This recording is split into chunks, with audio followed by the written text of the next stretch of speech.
Bruce, you must have something really good too. Of course I do. It's Bruce Danielson, and I guess I'm here to entertain you too.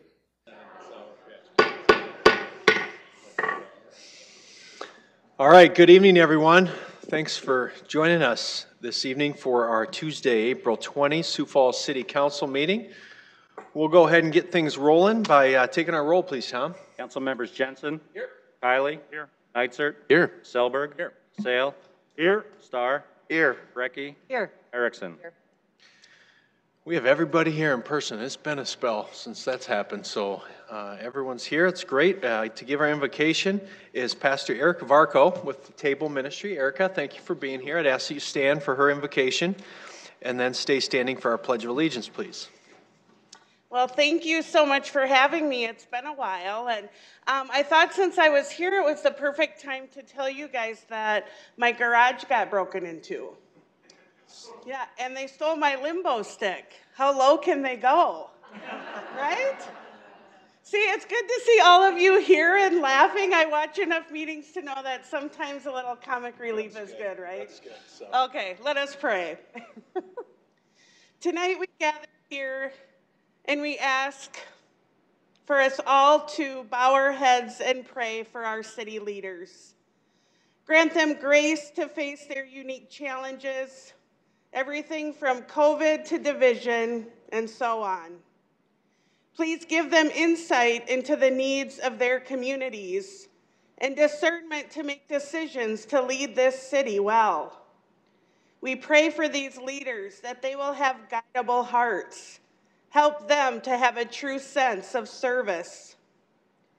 Dear God, we pray you will give every leader strength so they do not grow weary in their leadership role. The tasks may seem overwhelming and exhausting. So tonight we pray that every leader will recognize that they are not expected to rely on themselves, but on you. We thank you because your word reminds us that we can do all things. These leaders can do all things through you who strengthen us. Lord, we trust not in ourselves, but instead we pray that every leader in this room and all over the city, state, and nation will lean on you. You understand and see things better than they do. We pray for leadership and guidance, because being a leader may be hard, but through you it can be done. In Jesus' glorious name, amen. Amen.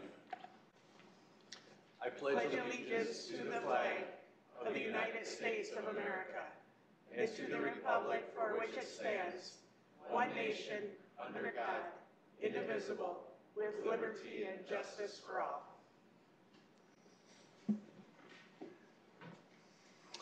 All right, I'll have Councilor Selberg meet me up front for a special presentation.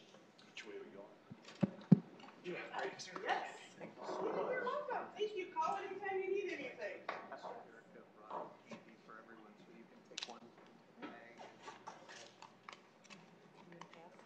Yeah, but just had it. You're last. You get the last choice.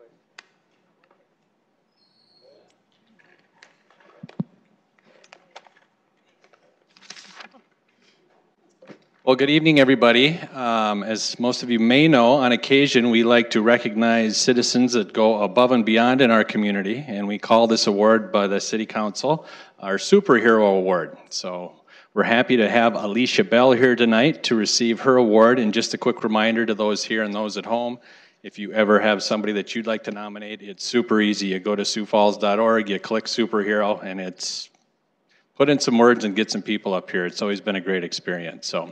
But on behalf of the City Council tonight, I am honored to recognize Alicia Bell from Eugene Field's A+ Elementary School here in Sioux Falls.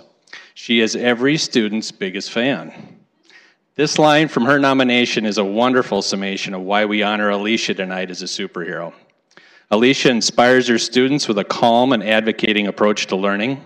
She has and continues to make a world of difference with students by instilling them with the confidence to enjoy learning at their own pace.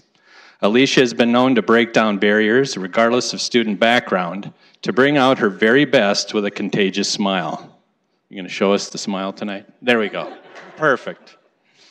Parents have sung her praises by commenting that she has made such an incredible positive difference in their child and that she touched every child's life that walked in her path. Another parent said that she changed our daughter's whole outlook on school, on learning, and herself. It's no secret that Alicia truly is one of a kind by inspiring everyone that crosses her path. Rebecca Westra, who submitted this nomination, and thank you for doing that, Rebecca, and being here tonight. She wrote that Alicia's example has given her that needed push to be the one-of-a-kind teacher by going back to school to pursue a teaching degree. You really are inspiring, folks. There's a Japanese proverb that states, "One day with a great teacher is better than 1,000 days of diligent study." Alicia, on behalf of the community of Sioux Falls, thank you for your compassion and drive. You truly represent the very best of our city. Congratulations.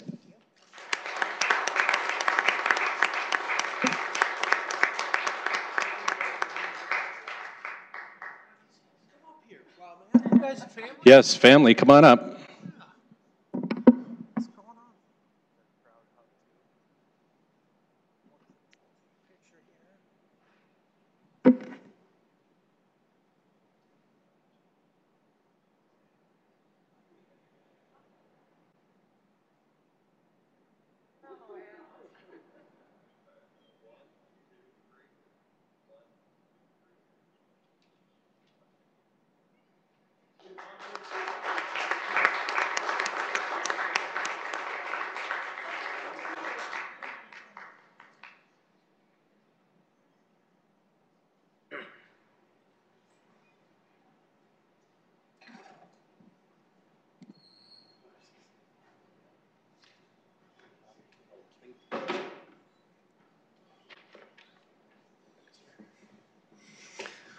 All right, thank you, Alicia, and your sweet little family for joining us here tonight. Thank you, Councilor Selberg, for honoring her tonight with that. We'll move on to first item on our agenda here, our consent agenda, item 5, and look for any changes or motions there. Move approval. Second, Kylie. All right, motion by Selberg, seconded by Kylie to approve our consent agenda. Any discussion on that?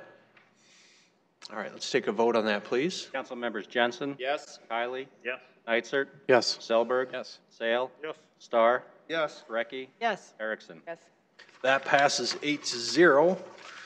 We'll move forward to item 23. It's our regular agenda. Look for a motion there. Move to approve, Nitzert.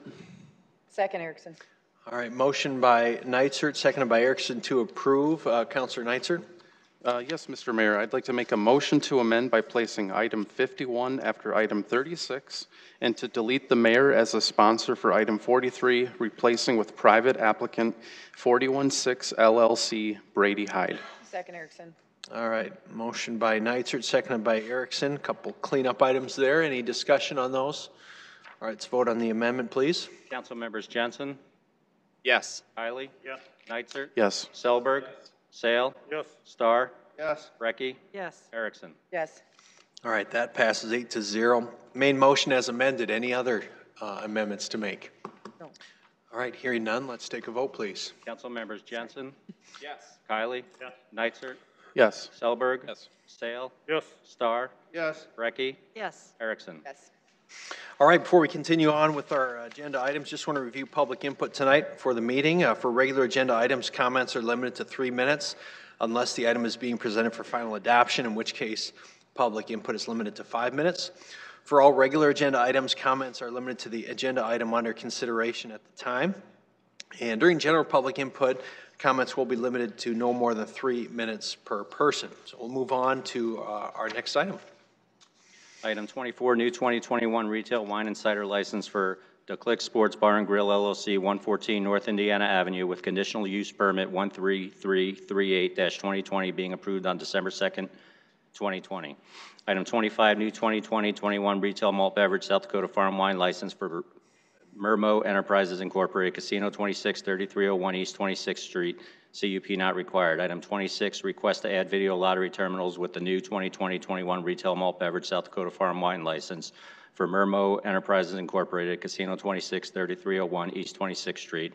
Item 27, transfer of 2020-21 retail malt beverage South Dakota farm wine license from Poke Picks South Dakota LLC, 323 South Phillips Avenue to Suite B, to Fancy Bowl LLC, 323 South Phillips Avenue, Suite B, CUP not required. Item 28, new 2021 retail restaurant on sale liquor license for Interstate House of Pancakes Incorporated, Trade Lounge, 601 West 33rd Street, CUP not required.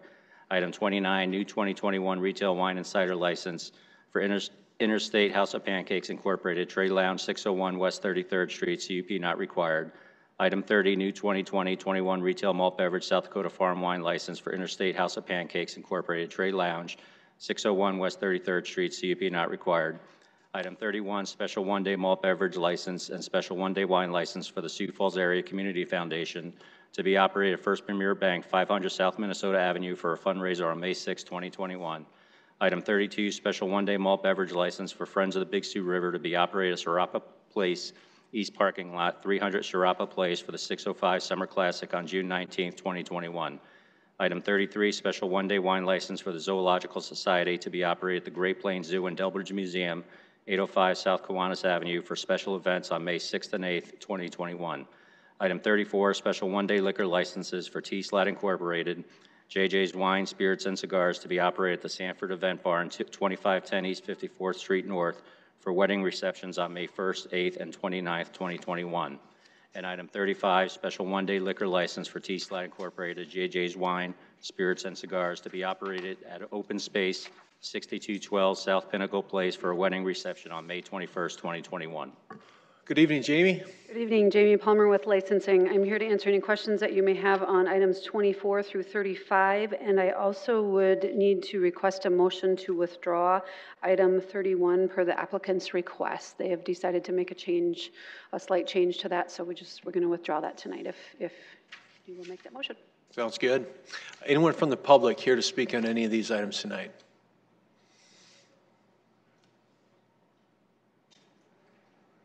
I'm going to speak on Sierra Bristol Sioux Falls on the Click Sports Bar and Grill. I'd like to please call log on that, and the call volume's down for right now.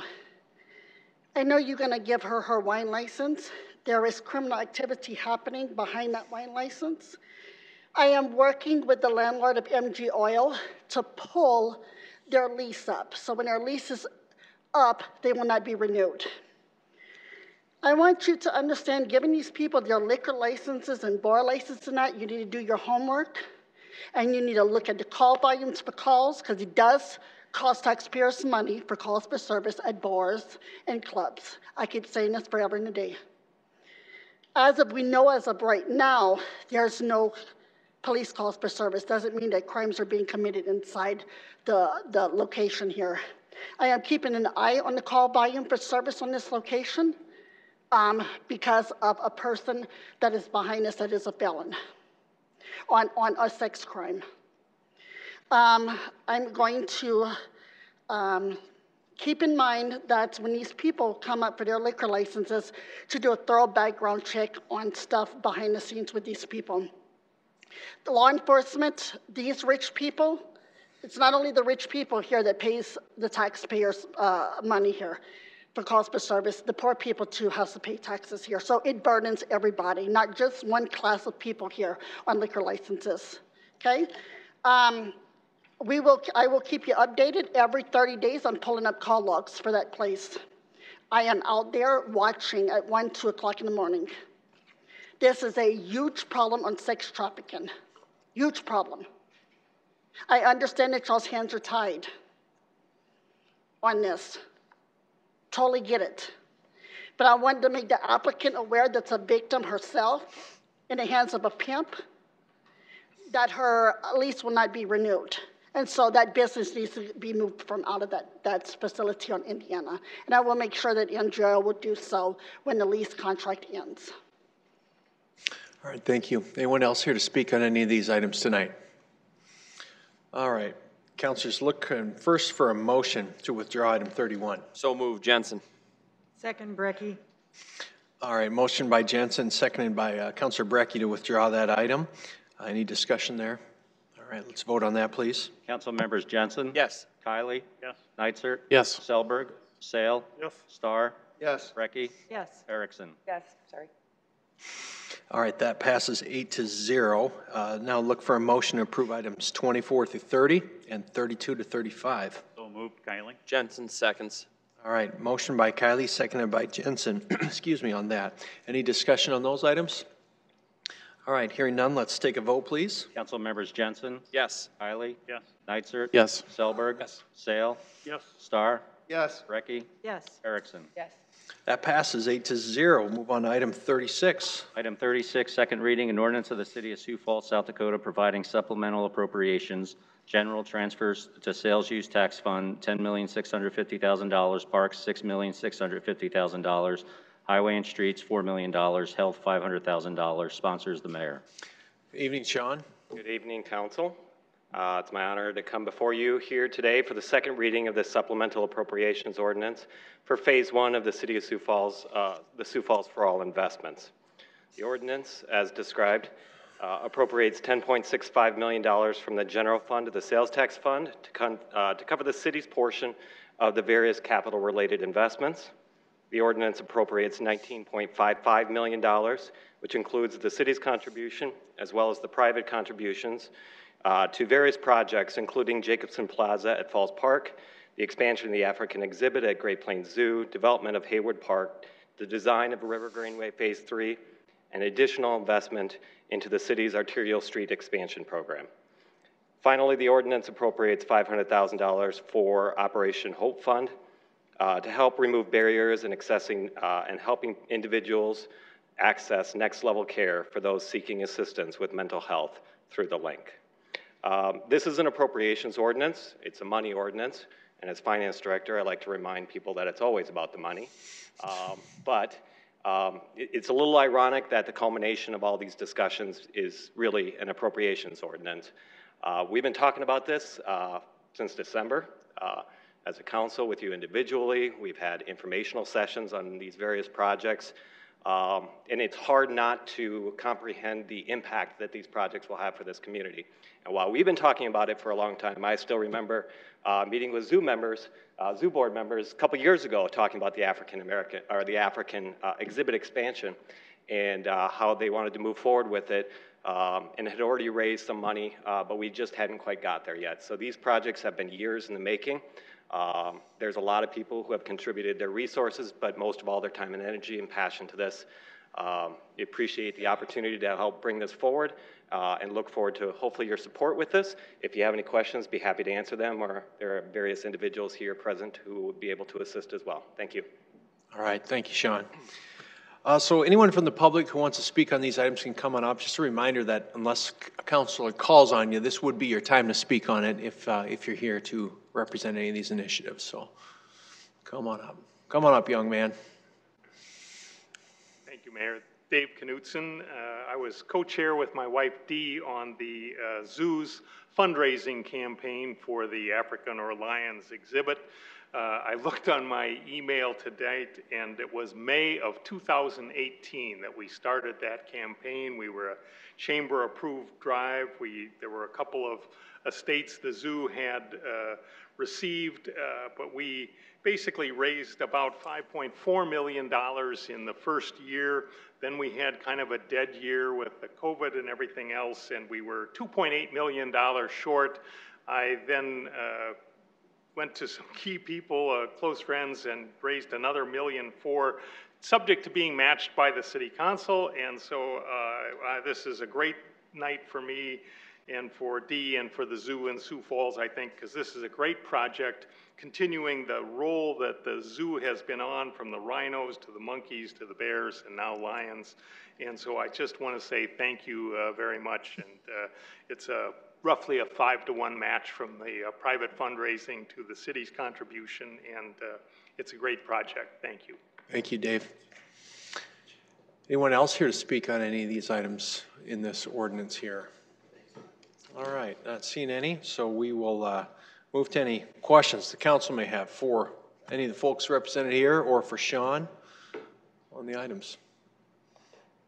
Make a motion to move to approve. Second, Jensen. All right, we have a motion by Erickson, seconded by Jensen to approve item 36. Discussion, council. Councilor Sale. Thank you, Mr. Mayor. I'd just like to give my personal thanks to those people that have donated to these projects and to those people that have worked so hard to bring these together. That it's a great time in the city of Sioux Falls that the private sector and the public sector can come together to work on projects that make our community better. So thank you to all those involved. All right, thank you, Councilor. Councilor Jensen, go ahead. Thank you, Mr. Mayor. I just got to say thank you to each and every one of you, even the private donors that aren't here tonight that have came forward with a 5-to-1 match in the zoo. The Jacobson's Plaza with that big private-public partnership. Hayward Park, public-private partnership. This is the way that the future is going. I think the other thing that needs to be highlighted here is Director Pritchett and our past city councils and our past mayors and the mayor today is we're in a position where we're getting to invest in things because we've taken care of our financial books in the past. More money is, better than less money in this circumstance, and we're able to do big investments, whereas other cities are not able to do this. We're able to invest in arterial roads when other cities' roads are crumbling. So this is a really big, impactful thing, even the arterial streets. So Director Cotter and his team, we're doing something really big here. It seems, kind of small, but it's huge. And I'm really excited about it. So thank you, and you'll have my yes vote. Thank you, Councilor. Councilor Neitzer, go ahead. Yeah, this is really exciting. I do remember I was only maybe a year or two into my first term, I think, and there was a special early grand opening of the bear exhibit, and they showed at the end of that bear exhibit a quick little teaser of what was coming next, and it was a lion. And here we are today, and it's coming to fruition. And I remember too that bear exhibit. That was a large amount. That was several $1 million that was funded by private donors, and the generosity of this community is amazing. The Hayward Park, that's something that's been near and dear to my heart, being in my district, that is so needed there, and that's going to give those kids access to water and a dog park and a lot of other amenities. And the other thing I would just reflect on is one of the goals that this mayor had brought forward was to, one of the, I think they call it a BHAG, is to raise a number of millions of dollars private money for parks, and look at how much we're harnessing just tonight, because people love our parks and they know what a jewel it is. So this is really a great moment for the city. Thank you. All right, thank you, Councilor. Councilor Kiley, go ahead. Yes, thank you. Thank you very much. I just again want to thank all of the private donors, and the public-private partnership is one that we just can't go on. It's a great return on an investment. Anytime you can invest $11 million and you get an immediate $9 million, raising the total investment up to 20.4, it's just a great position to be in. I only wish my personal finances did as well. But anyway, a thanks to the Jacobson family, and thanks to Dee and Dave Knutson, and also thank you to Steve Hildebrand, Jan Nicolai, and Leadership Sioux Falls and the Promising Futures Fund, and the many others that have contributed to these efforts as well, too. It's a great city to live in. Thank you very much. All right, thank you, Councilor. Other discussion from the council here? All right, let's take a vote on this motion to approve. Council members Jensen? Yes. Kiley? Yes. Neitzer? Yes. Selberg? Yes. Sale? Yes. Star? Yes. Brecky? Yes. Erickson? Yes. All right, that item passes 8-0. Thank you, everyone, for your support there. We'll move on to item 51, moved by amendment. Item 51, a resolution amending the 2021-2025 capital program, Public Works, Highways and Streets, Parks and Recreation. Yes, just one last encore here, and that's the capital program resolution to add each of these projects to the 2021 through 2025 capital program. Any questions, I'm happy to answer those. All right, thank you, Sean. Anyone from the public here to speak on this item? All right, Council, you got any questions here? Look for a motion. Second, Jensen. All right, motion by Kiley, seconded by Jensen to approve 51 here. Discussion, Council? All right, we'll vote on it.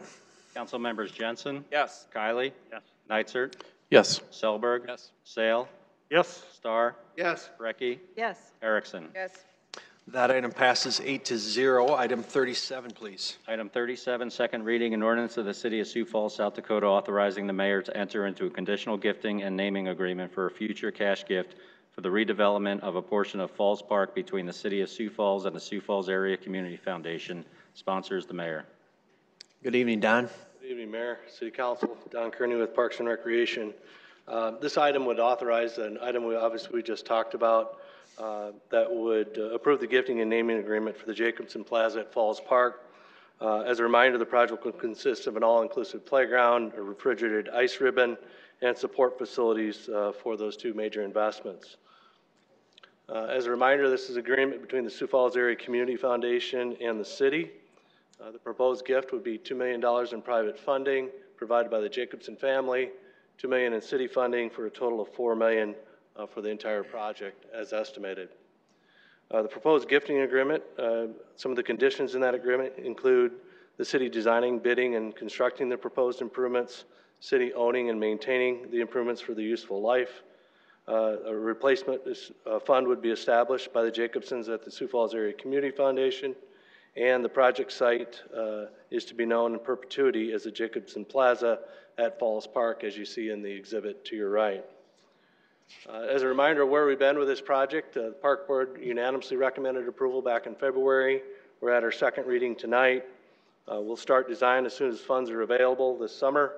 We'll start construction in the spring of 22, and our hope is that by Winter Wonderland of 2022, we can launch and open the ice ribbon and make that available for the general public. So we're excited about this project, and I'd just like to thank all the different people that were involved in this.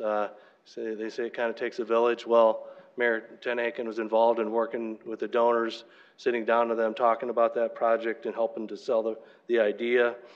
City Council members, your support tonight obviously is very important. Park Board as well. And then probably most importantly, the Jacobson family for their contribution, as many of you have already identified. The families here, as well as Jim Wiedrich, the attorney representing the family, as well as Andy Patterson, who seems like he's involved in all these deals. So thank you to Andy as well. So everybody's available for questions if you have them. Thank you. All right. Thank you, Don. Is there anyone from the public who would like to speak on any of these items, or this item, I should say? All right. Council, do you have any questions for Don or the family or Andy, who's involved in every one of these deals, apparently? Hearing none, let's look for a motion. Move approval. Second, Brecky. All right, I think that was Councilor Selberg with the motion. Councilor Kiley. Was it Councilor Kiley? Okay, Councilor Selberg was throwing his voice. Okay, got it. Councilor Kiley with the motion to approve. Councilor Brecky with the second on that. Any discussion, Council, on this? Go ahead, Councilor Kiley. Well, again, I just really thank the Jacobson family for such a great gift. My sister, who was born with spina bifida, would have greatly appreciated such a facility. It addresses the needs of the most vulnerable and, in my opinion, the least served within our community. And maybe most importantly, it brings individuals of all abilities together in one great park. Thank you very much. Thank you, Councilor. Any other discussion or comments, Council? All right, let's vote on the motion to approve this item. Council members Jensen? Yes. Kylie? Yes. Neitzer? Yes. Selberg? Yes. Sale? Yes. Starr? Yes. Brecky? Yes. Erickson? Yes. All right, that passes 8-0. Item 38, please. Item 38, second reading, an ordinance of the City of Sioux Falls, South Dakota, providing supplemental appropriations to fund the Parks and Recreation Aquatics Program. Parks, $250,000. Sponsors the mayor. Good evening, Mayor and Council again. Don Kearney, Parks and Rec. Once again, we appreciate your consideration of the supplemental appropriation. As we mentioned last week, this supplemental appropriation would increase wages for lifeguards from $11.50 to $13.50 per hour, and also increase our short-term park operations wages from $10.50 to $11.50 per hour, and then also provide some support for some other hard-to-fill positions that we've got. I wanted to follow up with Councilor Kiley's question last week as to whether the proposed rate increases was enough. And last week I shared that I thought it would, and this week I can say with confidence that I really believe it will. Since our last first reading, We've contingently hired 11 additional lifeguards, and we have another 20 scheduled this week. So certainly brought out the folks, and people are taking note that the council is considering this increase in our seasonal wages. Again, I want to thank Mayor Paul for his strong support and his call to action on the Facebook. I mean, we started seeing applications as part of that too. And then obviously our finance and HR teams who did that, comprehensive study of all city wages on a part-time basis across the city and identified some needs there. So appreciate their efforts. And then again, thanks to the council for your support for this appropriation as well. I would close by just mentioning that not to underestimate the impact. It's going to be pretty far-reaching, I think, for our city team. When I walked in on Wednesday morning, there's a little more spring in their step for all the hiring supervisors. It takes a lot to hire the number of people that we've got, and as a result, our staff and that of HRs are going to spend a lot less time recruiting and a lot more time delivering services. So thank you. With that, I'd be glad to answer any questions you might have. All right, thank you, Don. Anyone from the public here to speak on this item tonight?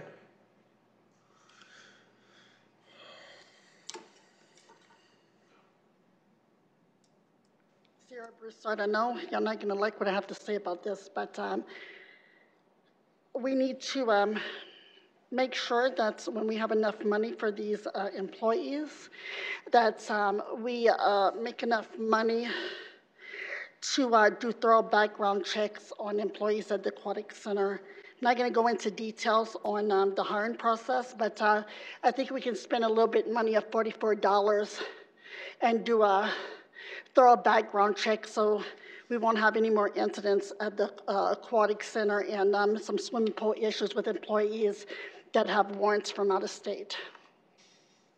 All right, anyone else here to speak on this tonight? Come on up. Good evening. My name is Carla Kiefer. I think this is long overdue. I think the lifeguards that work for our pools, I enjoy going to the pools and the aquatic center. A lot of the time they're young youth working part-time jobs and often using that money for their education. I think this is a great way to represent Sioux Falls on our potential of keeping our young people around and not moving. So let's support the raise and support our families going to the pools. Thank you. Thank you, Carla. Anyone else here to speak on this item tonight? All right, councilors, do you have any questions for Don or Sean on this? Go ahead, Councilor Selberg. Thank you, Mr. Mayor.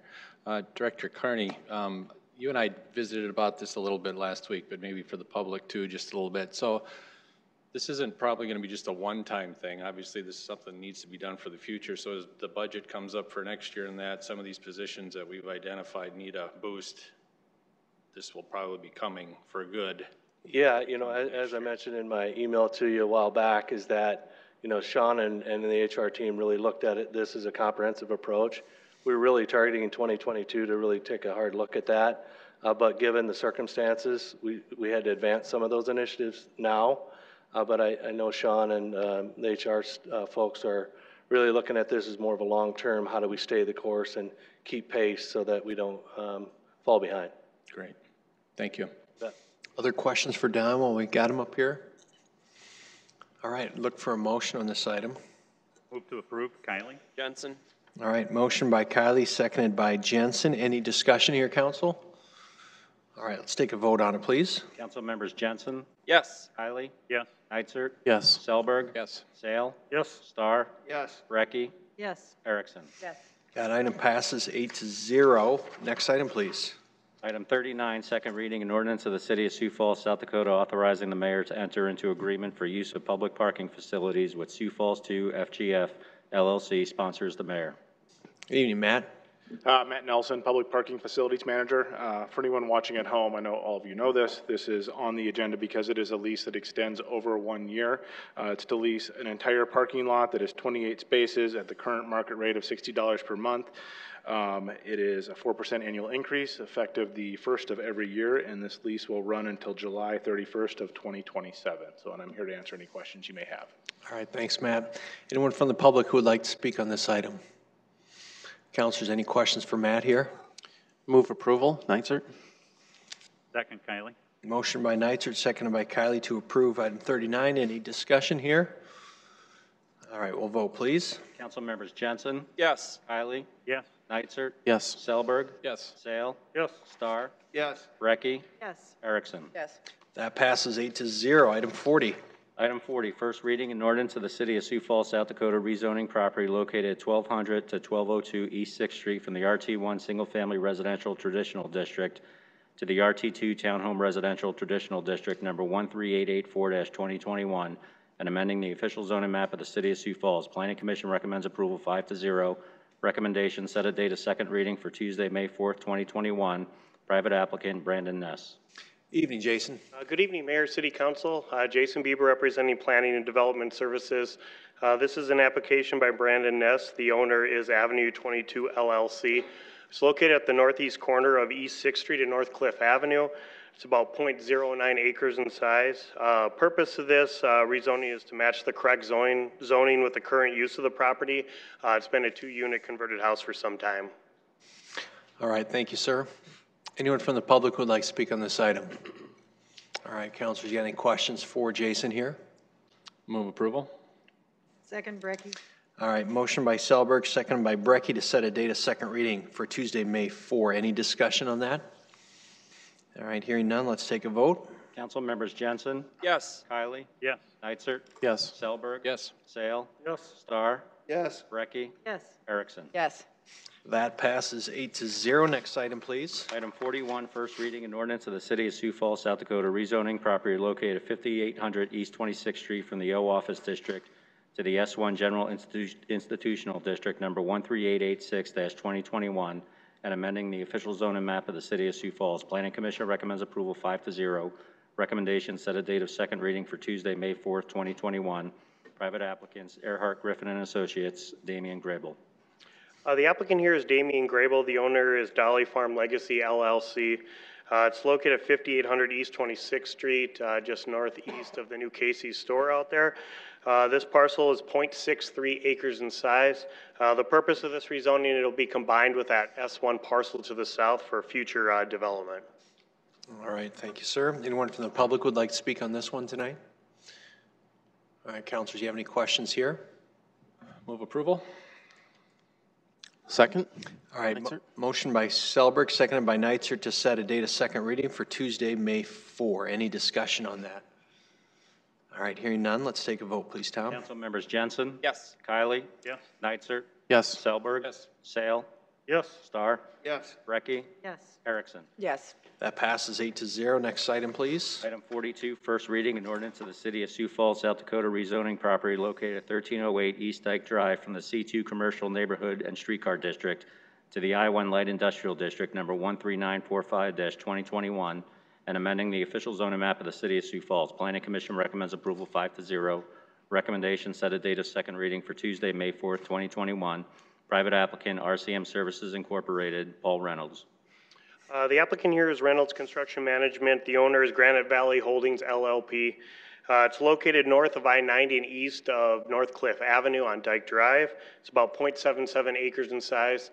The purpose of this rezoning is the applicant is looking at constructing a roughly 7,500 square foot warehouse building. All right, thanks, Jason. Anyone from the public here to speak on this item tonight? Council, questions for Jason here? Move approval. Second, Jensen. All right, motion by Selberg and seconded by Jensen to set a date of second reading for Tuesday, May 4. Any discussion on that motion? All right, let's take a vote, please. Council members Jensen, Yes. Kylie, Yes. Nitzert, Yes. Selberg, Yes. Sale, Yes. Starr, Yes. Brecky, Yes. Erickson. Yes. That passes 8-0. Item 43, please. Item 43, first reading, an ordinance of the City of Sioux Falls, South Dakota, rezoning property located south of East 41st Street and east of South 6 Mile Road from the AG Agriculture District to the LW Live Work RD2 Townhome Residential Suburban and RS Single Family Residential Suburban Districts, number 13946-2021, and amending the official zoning map of the City of Sioux Falls. Planning Commission recommends approval 6-0. Recommendation, set a date of second reading for Tuesday, May 4, 2021. Private applicant, 416 LLC, Brady Hyde. The applicant and owner here is Brady Hyde with Empire Homes. It's located at the southeast corner of East 41st Street and South 6 Mile Road. It's roughly just under 50 acres in size. Purpose of this rezoning is the applicant is looking at constructing some apartments on the LW Live Work section, some townhomes on the RD2 section, and then some single-family uses to the south.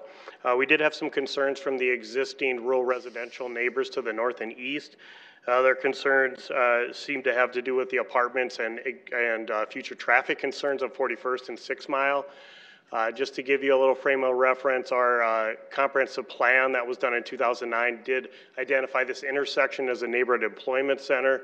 It is on the intersection of two limited access arterial streets, 6 Mile and 41st Street. As part of that neighborhood employment center, the core districts are usually commercial and supportive districts are apartments, office, townhomes. The proposed plan by the applicant does meet those criteria of the comprehensive plan. One of their, as I indicated, their main concerns was traffic. The plan from the applicant is to actually pave South 6 Mile Road as a rural section down to their first access point of 44th Street. And that'll be the main access in and out of there until 41st Street is paved by the city sometime down the line when traffic numbers warrant out here. So. All right, thank you, Jason. Anyone from the public wish to speak on this item tonight? All right, not seeing any. Come on up, young man. Welcome. My name is Virgil Stenzelin. I live at 8300 East 41st Street, which is just a little bit farther east than where this development is. I've lived there 45 years. I watched the city move out from probably the Sioux River out towards my house. And, I guess that's progress, and that's what happens. And I'm sure the zoning rules that you have been well thought out and considered over time. All that ground between my house and say the Big Sioux River, when that developments were put in, there were no other structures or maybe a farmhouse or two. Here you have this development going in across the road from probably roughly 100 homes in single family development that's been there 40 years.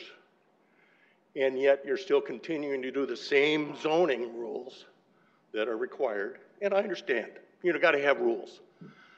But I don't understand why there can't be some consideration for those that live across the road that have been there forever. And maybe do something a little different. Sure, it meets all the criteria. It does what it's supposed to do. The developer's going to do that.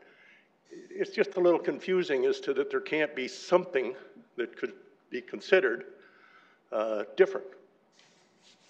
The other part is they talked about the road, 41st Street. Other than the intersection of 41st and 6 Mile Road, which is paved by the city, essentially that's a township road that goes east on 41st Street. It has roughly 300-400 cars a day already. And you're going to add to it because that exit off onto 41st Street, I guarantee you there's going to be a number of people that turn right. And they're going to be going to Brandon, they're going to be going to Rowena, they're going to go to the casino, wherever. So there's going to be more traffic on 41st Street. It's a township road. Yes, it's a section line road, but it's a township road. And they have a difficult time keeping up with it. I drive on it. I've driven on it for 40 years. I know what it's like. It's not getting any better. And it's going to be a long time before the city decides that they're going to pave it, because that has terrible sight lines. If you've ever driven on it, go drive on it sometime. I mean, it goes like this, and then it really goes bad as you go east. 6 Mile Road, they're going to pave down a couple of 100 feet. That's also beyond that, down to 57th, is a gravel road. The night that the planning and zoning voted on this, that same night, the school bus slid in the ditch. That night, it had to be pulled out because that road is so bad. It's maintained by the city. Bless their hearts, but they don't get out there very often. They have other streets to take care of.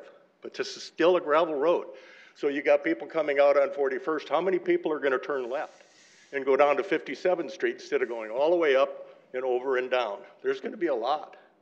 And there's nothing in the plans that has the city building 6 Mile Road down. Thank you for your input tonight. Yeah. Okay. Thank you. Anyone else here to speak on this item tonight? All right, counselors, let's, are you here? Yes. Come on up. If you're here to speak, when I call for you, come on up. So, good evening.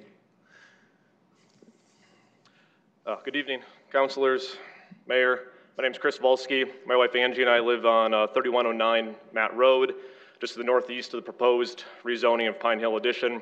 It's a quiet rural development that was started over 40 years ago. While I echo the same concerns of others speaking tonight, with the limited time, I'm going to concentrate my worries about population density and traffic. In the zoning, RD2 and LW, is concerning. There's large 2-story multi-unit townhouses, 3-story 48-unit apartment complexes, and up to 2-story commercial with 60,000 square feet would be allowed within those zones. This high-density population is going to create significant traffic issues. The proposed development will only have 2 access points, one on 6 Mile and one on 41st, both of which will meet at the only way in and out of the development at a single 4-way stop. Getting this high-density number of people out of the development with one bottleneck will create traffic backup issues. The proposed north development exit on 41st Street is directly next to Bingen. As such, that exit traffic flow will most likely avoid the 4-way stop and is going to travel up Bingen to Ormat Road, where they can access 6 Mile Road via 38th and circumvent that 4-way stop. That scenario is disastrous for our neighborhood. That addition is a patchwork collection of different road types, and not all the roads in Pine Hill are maintained by the county or the township. Rather, both Bingen and Matt Road are classified as development roads, which effectively makes them a private road for maintenance. These are simple dirt roads that we as homeowners need to band together to maintain. We fill the potholes, we pay for the additional gravel. This work is done and funded 100% by a handful of people that live on those roads to access our houses. These dirt roads barely handle the traffic from us as homeowners, and any increase in overflow traffic from this development is going to destroy them. When that ultimately happens, who's going to take responsibility? The county and the township aren't going to help us. It's not their obligation. And even though it's the city of Sioux Falls that's allowing this development to take place, with us being outside the city limits, you guys aren't going to come help us. Instead, the decisions being made today are going to heap thousands of dollars of cost and burden on us having to repair our own private development roads with our own limited resources. It cannot be my responsibility as a simple Minnehaha County resident to maintain the roads for Sioux Falls City residents that are trying to bypass other ways out of their development because it was overbuilt, overcrowded, and poorly planned. What needs to happen is this proposed development needs to go and be rethought. It should be redesigned. In keeping with the density in line with our existing rural neighborhood that's out there, should be zoned exclusively as RS single-family housing. Better accounts for the traffic flow and help it prevent from spilling over into our existing private development roads that were never built for, nor can handle this kind of traffic. I appreciate your time tonight. Thank you, Chris. Is there anyone else here to speak on this item? Come on up.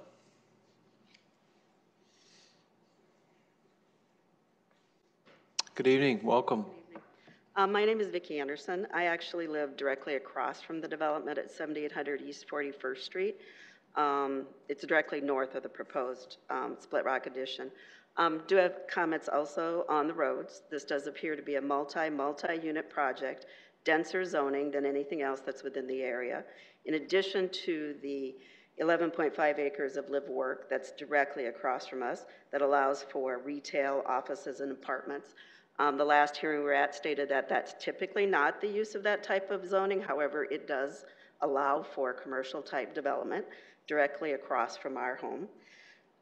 We also want to discuss the fact that there is no buffer required that's adequate for that area.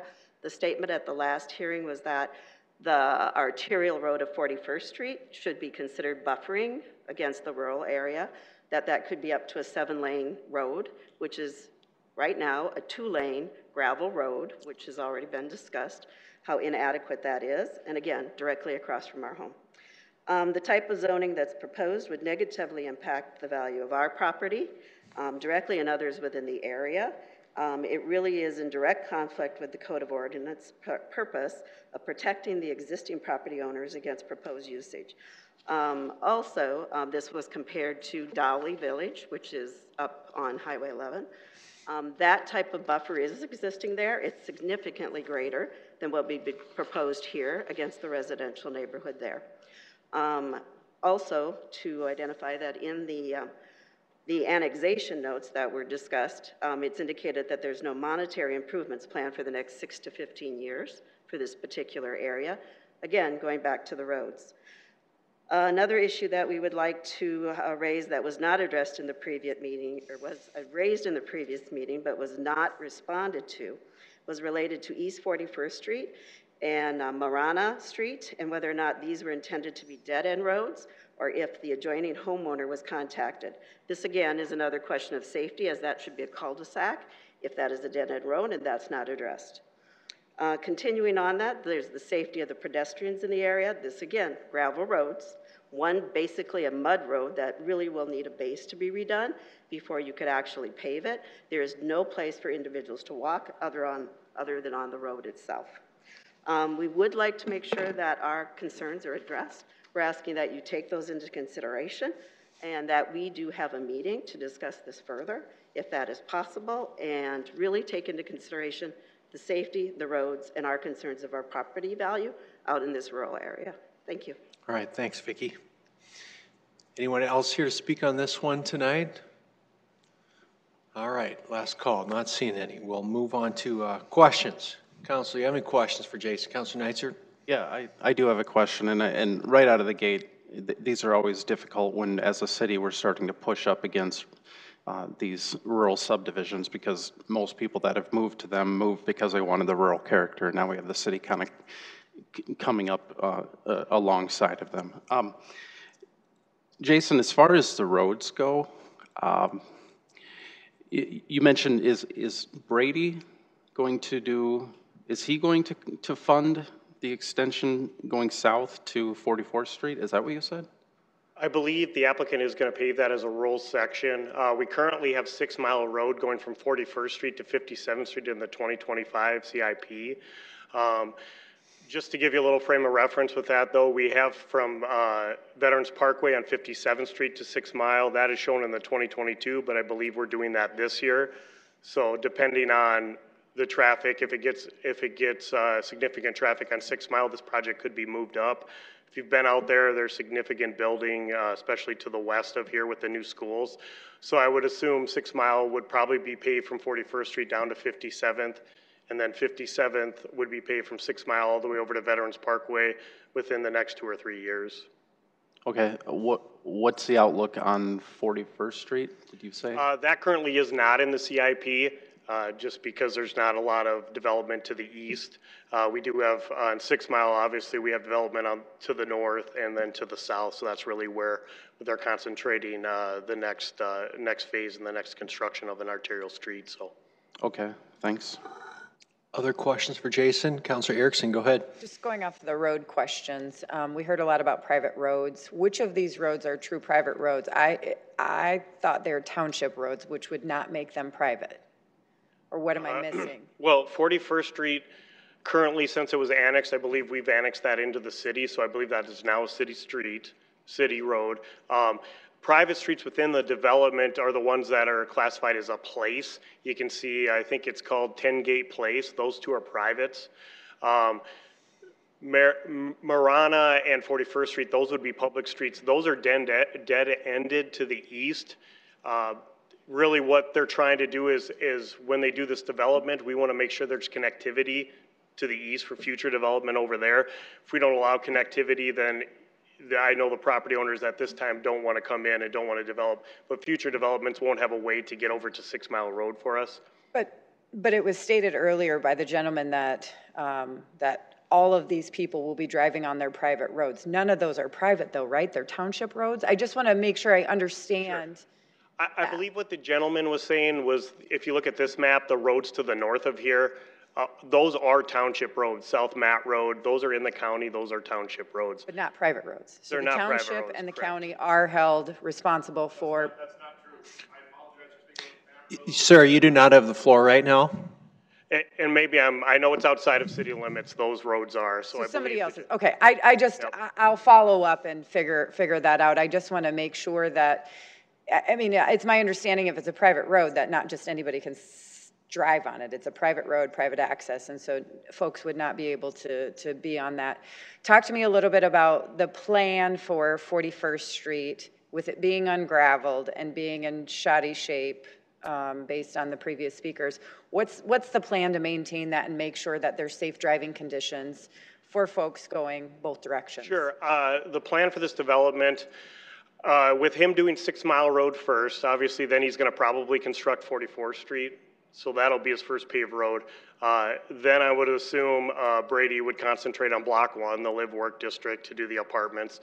So I don't believe that he's going to construct 10 Kate going up to 41st Street for quite a while until those units get in there. Take time to build on. Yeah, he's not going to put the infrastructure and the cost to do a major collector street to get you to a gravel road. He's starting on 6 Mile where he's going to pave the street, and then 44th Street and concentrate in that area to start. Okay, that makes sense. And it was previously zoned ag, correct? Correct. We annexed it in the city, I believe, 2 or 3 months ago. Okay. All right, thank you. I might have some more questions in regards to that, but thank you. Councilor Sale, go ahead. Mr. Mayor, I'd like the gentleman to come up and address Matt Road. There seems to be some discretion, not quite clear whether that is private road to the north. I will tell you, the last time I was out there was about 2 years ago, and it was almost undrivable at that time. So if you could address that, that'd be great. Sure. So it's not a township road. It's not a private road. It's classified as a development road, which means anyone can drive on it. The public can come out there. We cannot shut it off. It's not private, but the township will not take care of it because it was never brought up to township specs when the development was put in back in the 70s. So while it was all platted out, at that time, the developer decided not to bring it up to the county specifications. So it was left as a development road for the last 50 years. So we get no help. No one will come out and help us. And yet we can't stop people from coming down our road because it's a development road. We call it a private road because we have to take care of it. But if you're looking for the technical term, it is a development road. And to your point, it's a bear to keep track of. Bingen is a development road. Matt Road is a development road. As you get farther east, some of the other ones become township roads. But at least where we live, those are development roads. Thank you for that clarification. All right. Other questions? Councilor Neitzer? A follow-up for the gentleman. Chris, stay up here. Does that mean then that all of the property owners come together to, do you have some sort of fund or something that used to? We have no formalized fund. We try to get together. Everyone chips in out some money. We'll bring out gravel. We have one gentleman, it's kind of a rudimentary process. He has a iron beam that he will pull behind his pickup truck just to help us clear out potholes and to spread the gravel across, because we can't pay to bring out someone to blade the road and et cetera. So we pay for our own gravel right now. We put in some chipped quartzite last year. And last question, and I apologize, I'm not familiar with having not driven these roads. I only have this map here to look at.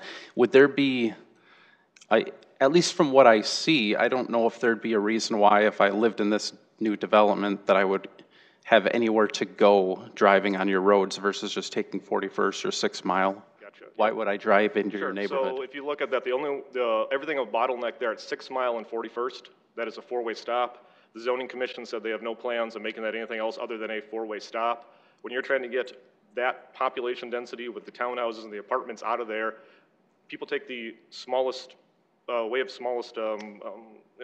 chance when they want to get out. They're not going to sit there at a 4-way stop that's backed up because it's not moving traffic. The north one is going to come out right next to Bingen.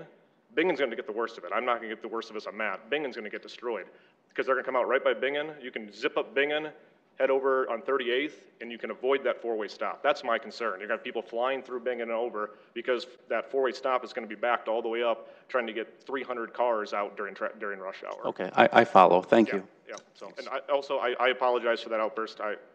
No problem. It's not professional. No problem. Thanks, Chris. All right, Councilor Kiley, go ahead. Question for Jason again. Just a clarification. If we could go back to that previous slide that we were on, thank you. So Mr. Hyde's intent is to take care of 6 Mile Road south of 41st Street along this new development, correct? Yeah, he would have to pave because that's currently gravel. He'd pave a rural section, so kind of a 2-lane paved road down to the first intersection into his development, which is 44th Street, excuse me. And what about East 41st Street then from 6 Mile Road? He would pave that as he goes. That'd be a major collector. We'll pave that right away as well. Yeah, he would pave to, I'm assuming he would construct the apartments first, and so he would pave that as he goes to the two exits out of the apartment complex. Developer is responsible for any collectors, so typically they're not going to pave the whole thing. They pave as kind of their constructing houses and the development. So. And would you go back to that previous slide again, please? I see Councilor Neitzert's point. I think the majority of the people in this new development, in order to go up Bingen Avenue, they would have to backtrack to the east in order to go north. Quite frankly, I don't see that happening either. In terms of the four-way stop, that intersection will be dealt with like any other intersection in the city of Sioux Falls, where traffic engineering will continue to monitor it and make the adjustments as needed. Four-way stop will eventually become a controlled intersection with traffic light. Correct. Thank you. All right, other questions? All right, let's get a motion on the floor. Move approval. Second, Jensen. Okay, so a motion by Selberg, seconded by Jensen. That's to set a date of second reading for Tuesday, May 4 on this item. Discussion amongst council. Councilor Shale, go ahead.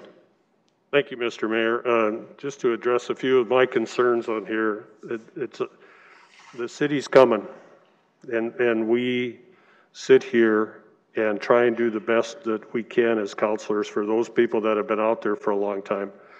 Personally, I know that area very well. I've tried to buy property out there for several times and never got it done. It's a nice area, great location. But the city's coming, so we have to try and do the best we can with as the expansion goes out there. I know that the planning and development and Jason and his team are probably doing the best they can for all those concerned. But as we go forward with this, you can see the streets plotted out, that they're going to be a through street that somebody's planning for the next 30 years from now when that property might change hands and be developed. So it's probably one of the toughest things that we have to do as counselors is sit up here and make these decisions because we know how it affects the homeowners and the other property owners. I'm going to support moving it to the second reading, and hopefully we can address some of the concerns that you have as property owners out there. All right, other discussion, council, on this item? Councilor Brecky, go ahead. I would just like to share a few concerns. I am concerned about the traffic issues that have been raised. I'm wanting more answers about these development roads and how that happens and what responsibility the city might have, even though it was 30 years later, we allowed that to happen. How is it that, that this wasn't done in the 70s with the development wasn't required to actually fix the road? So I'm concerned about those things, and I'm just wanting some more answers. And I would hope that they, planning would sit down with some of these neighbors and try to, and the developer, and see if they can't work some of these things out before they come back for second reading.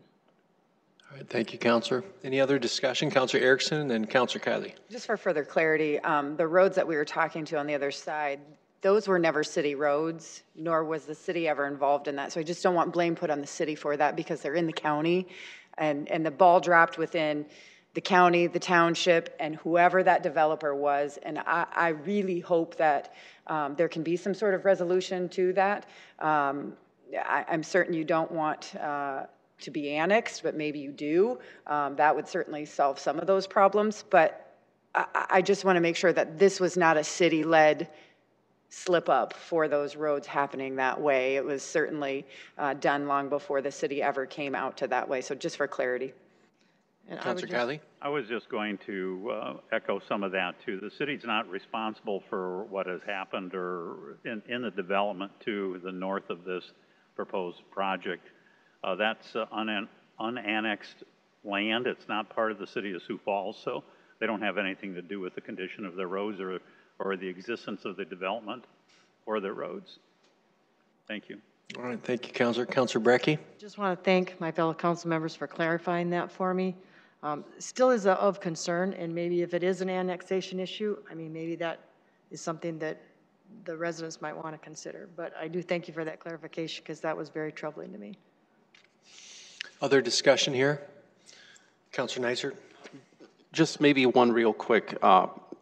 something that maybe planning could work on with engineering. It sounds like people have concerns about traffic, so maybe if they could bring from traffic engineering some of the trip generation numbers and some of the things we would expect to see out there, so we have some firm numbers of what they would project, and maybe what the capacity would be of, for example, the rural road. That would probably help us. Thanks. All right, let's take a vote on this motion to set a date of second reading for Tuesday, May 4. Council members Jensen? Yes. Kylie? Yes. Neitzer? Yes. Selberg? Sale? Yes. Starr? Yes. Brecky? Yes. Erickson? Yes. That passes 8-0. Item 44, please. Item 44, first reading and ordinance of the City of Sioux Falls, South Dakota, rezoning property located at 915, 921, and 923 North Blavet Avenue from the RT1 Single Family Residential Traditional District to the RD1 Twin Home Duplex Residential Suburban District, number 13964-2021, and amending the official zoning map of the City of Sioux Falls. Planning Commission recommends approval 6-0. Recommendation set a date of second reading for Tuesday, May 4, 2021. Private applicant, Affordable Housing Solutions, Brent Tucker. The applicant and owner here is Brent Tucker with Affordable Housing Solutions. It's located at 915 through 923 North Blavet Avenue. It's about 0.42 acres in size. These three lots previously had some single-family houses that were in disrepair. The lots were purchased by Affordable Housing Solutions and the homes taken down. Now their plan is to take those three lots, turn it into 2 lots, and construct a twin home on each of those 2 lots. All right, thanks, Jason. Anyone from the public who would like to speak on this item here? All right, councilors, you got any questions for Jason here? Move approval. Second, Kylie. All right, motion by Selberg, seconded by Kylie to set a second reading for Tuesday, May 4. Discussion on that? All right, let's vote, please. Council members Jensen? Yes. Kylie? Yes. Neitzer? Yes. Selberg? Yes. Sale? Yes. Starr? Yes. Brecky? Yes. Erickson? Yes. That passes 8-0. Item 45. Item 45, first reading, an ordinance of the City of Sioux Falls, South Dakota, rezoning property located at 316 Northwestern Avenue from the RA2 Apartment Residential Moderate Density District to the S1 General Institutional District, number 13983-2021, and amending the official zoning map of the City of Sioux Falls. Planning Commission recommends approval 5-0. Recommendation set a date of second reading for Tuesday, May 4, 2021. Private applicant, Veterans Community Project, Ben Hendershot. The applicant here is Veterans Community Project. The owner is the City of Sioux Falls. It's located east of Northwestern Avenue, west of North Willow Avenue, and north of West 7th Street, just north of the old Axtell Park track. It's about 1.84 acres in size. And as we kind of briefed you at the informational at the beginning of April, this is the proposed location for a homeless veterans tiny home community on this lot with roughly 30 homes and a community center. Thank you, Jason. Anyone from the public who would like to speak to this item tonight? All right, councilors, do you have any questions for Jason here? Move to approve. Second, Brecky. All right, motion by Kylie, seconded by Brecky to set a date of second reading for Tuesday, May 4 on this. Discussion, councilors.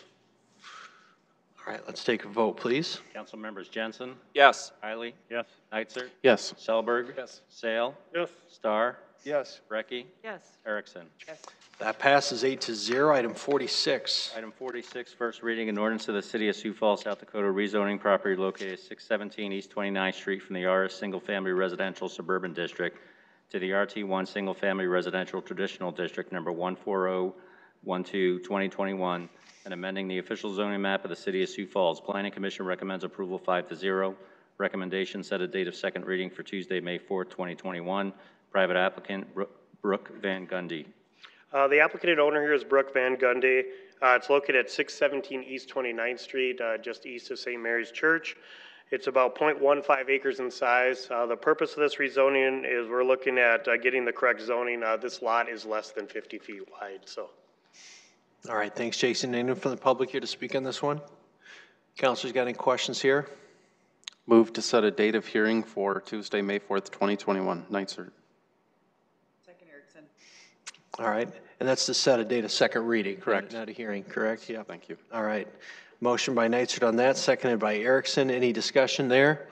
All right, let's take a vote, please. Council members Jensen? Yes. Kylie? Yes. Neitzer. Yes. Selberg. Yes. Sale. Yes. Star. Yes. Recky. Yes. Erickson. Yes. Passes 8-0. Item 47. Item 47, first reading, an ordinance to the City of Sioux Falls, South Dakota, rezoning property located 800 South Ebenezer Avenue from the C4 Commercial Regional District to the MH Manufactured Residential Housing District, number 14019-2021, and amending the official zoning map of the City of Sioux Falls. Planning Commission recommends approval 5-0. Recommendation set a date of second reading for Tuesday, May 4th, 2021. Private applicant, Marion Community MHP LLC, Graham Belchers. The applicant and owner here is Graham Belchers. It's located east of South Ebenezer Avenue, west of I-29 and south of West 16th Street. It's about 38.43 acres in size. The purpose of this rezoning, we recently had an individual purchase this property, manufactured home park, and is looking at putting some significant money into the infrastructure. It's in a little bit of disrepair. And so we're looking to come in and rezone it to the correct zoning district for manufactured homes. All right, thanks, Jason. Anyone from the public here to speak on this one tonight? Councilors, any questions? Councilor Neitzer, go ahead. No question. I would just comment that having walked through here a couple of times when I was running for office, I had noticed this too. I was always wondering why this was zoned for a Walmart, and it was, so it must be just a historical thing because it was up against I-29 or something, but. Well, just a little history on it. It was all owned by Billion at one time, and I believe they had future plans to kind of redevelop all of it and turn it into kind of a big dealership for them. Recently, they've obviously sold it, and a new owner's in there and wants to put quite a bit of money into it and use it as a manufactured home park. So.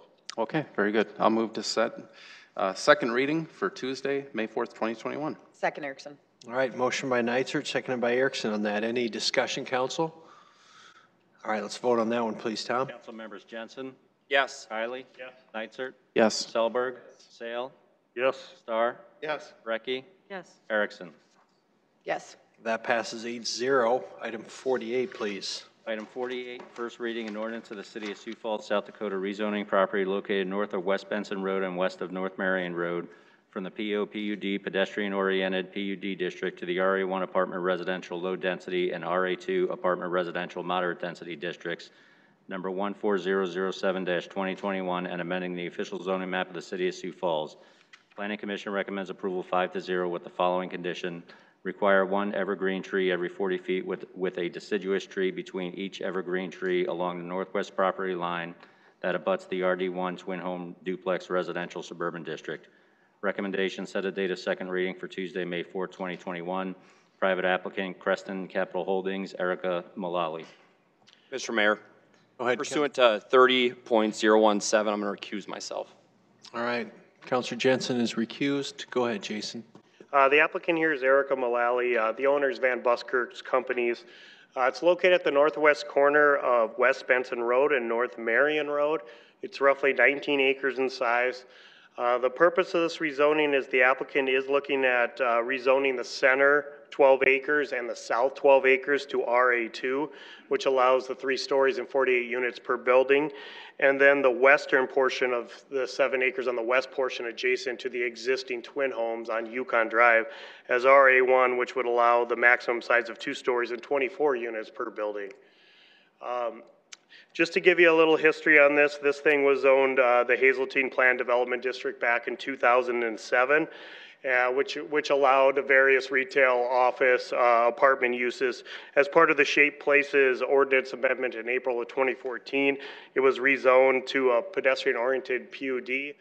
Was the only zoning district within our Shape Places zoning ordinance that would allow them to do all those uses. Just to give you a little current of what's allowed currently and what they're proposing. Currently within a pedestrian-oriented PUD, you can pretty much do everything. You could build a Walmart there. You could build apartments of unlimited size. Pretty much whatever they wanted to do, they could pretty much do there.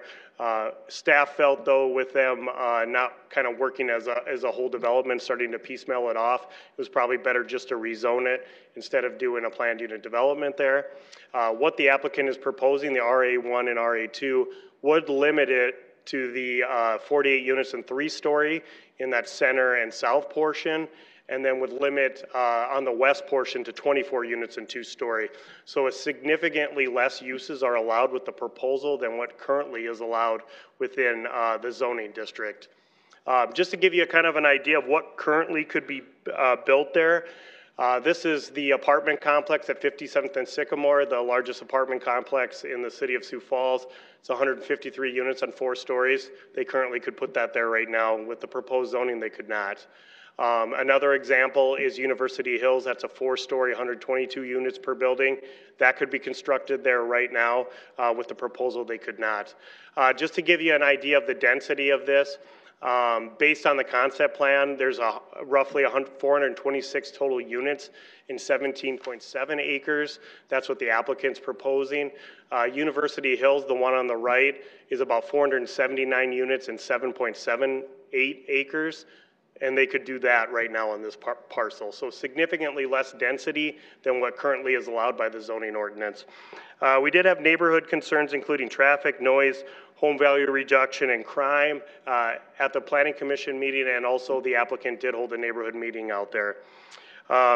Just to give you a little bit of an idea of the traffic issues out there, one of the things that the developer is looking at doing is extending Olympia Drive. You can see kind of in the center portion of this.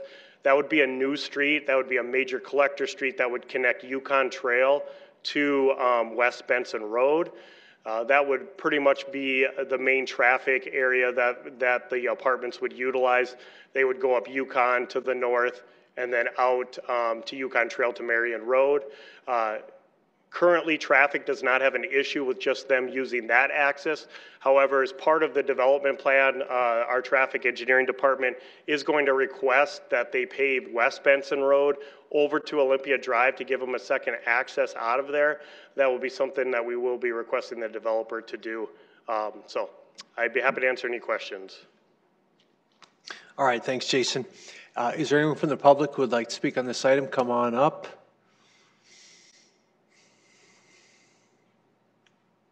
Good evening. Good evening, ma'am.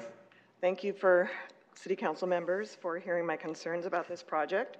My name is Debbie Camber, and I live on the south side of West Yukon Trail that would directly be impacted by this proposed development. There are 24 twin home units, which may not seem like very much, but that are on the south side of West Yukon Trail that will be directly impacted if this proposed zoning change is approved. We all paid anywhere from $250,000 to $400,000 for our homes. We all fear that this proposed development will decrease the value of our homes. West Yukon Trail is comprised of upper-end twin home units. The people that purchased these homes are predominantly empty nesters who thought that they were purchasing their forever home in a neighborhood that would see home values increase. Directly next to Yukon Trail to the north are custom homes and new custom homes being built on purchased lots in the Hazeltine development.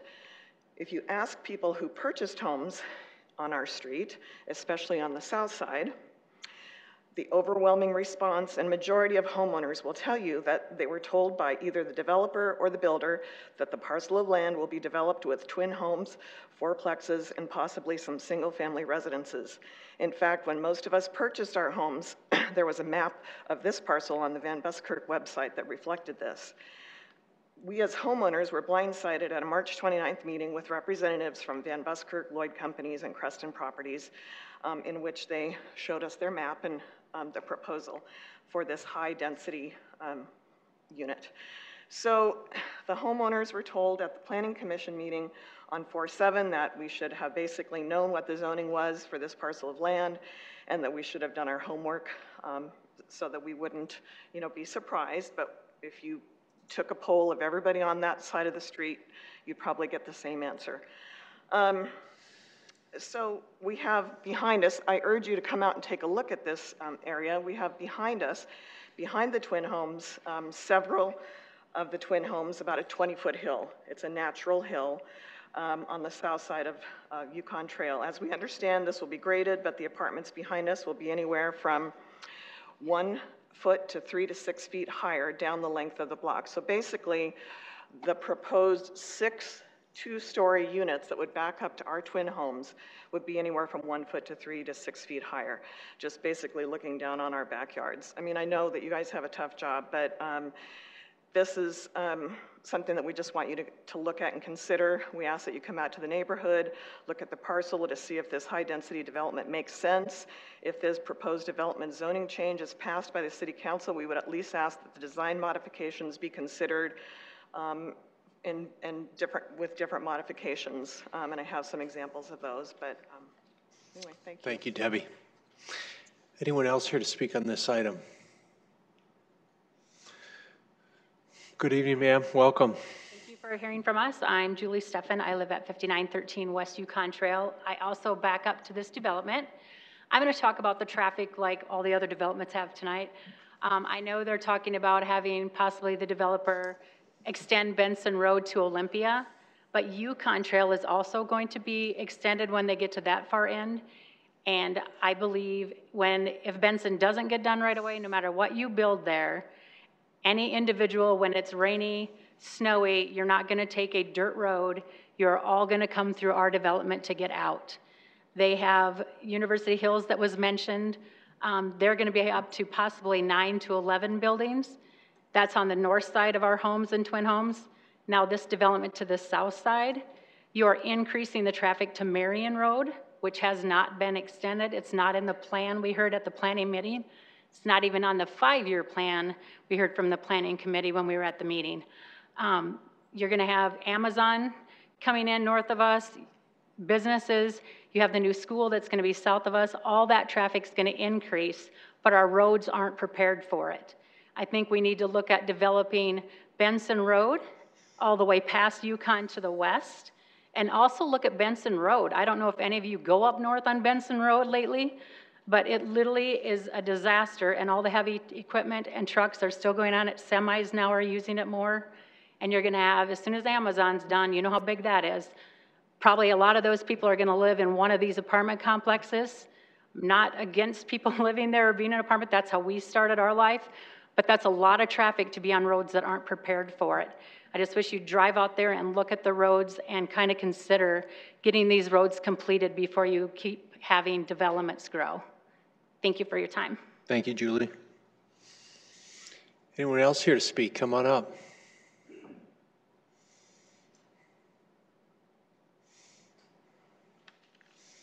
Don't you hate it when that happens, man? Good evening. My name is Tim Engels. I live in the same location right next to Debbie. I think Debbie covered it great.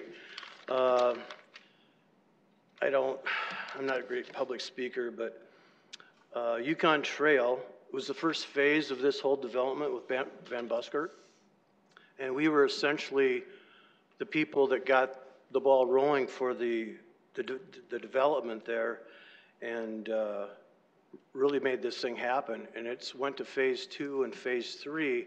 Now this phase 4 that we're talking about is directly behind our homes. And we were all told that this was going to be twin homes or single family homes right behind us. Up to a year ago, they had a map still on their website showing the road that goes through there, the lots, the twin family homes that were going to be behind us. If any of us would know there was going to be apartments behind there, we would have never purchased there. We already have a large development just north of our development with the gigantic apartment complex up there already on North Marion Road.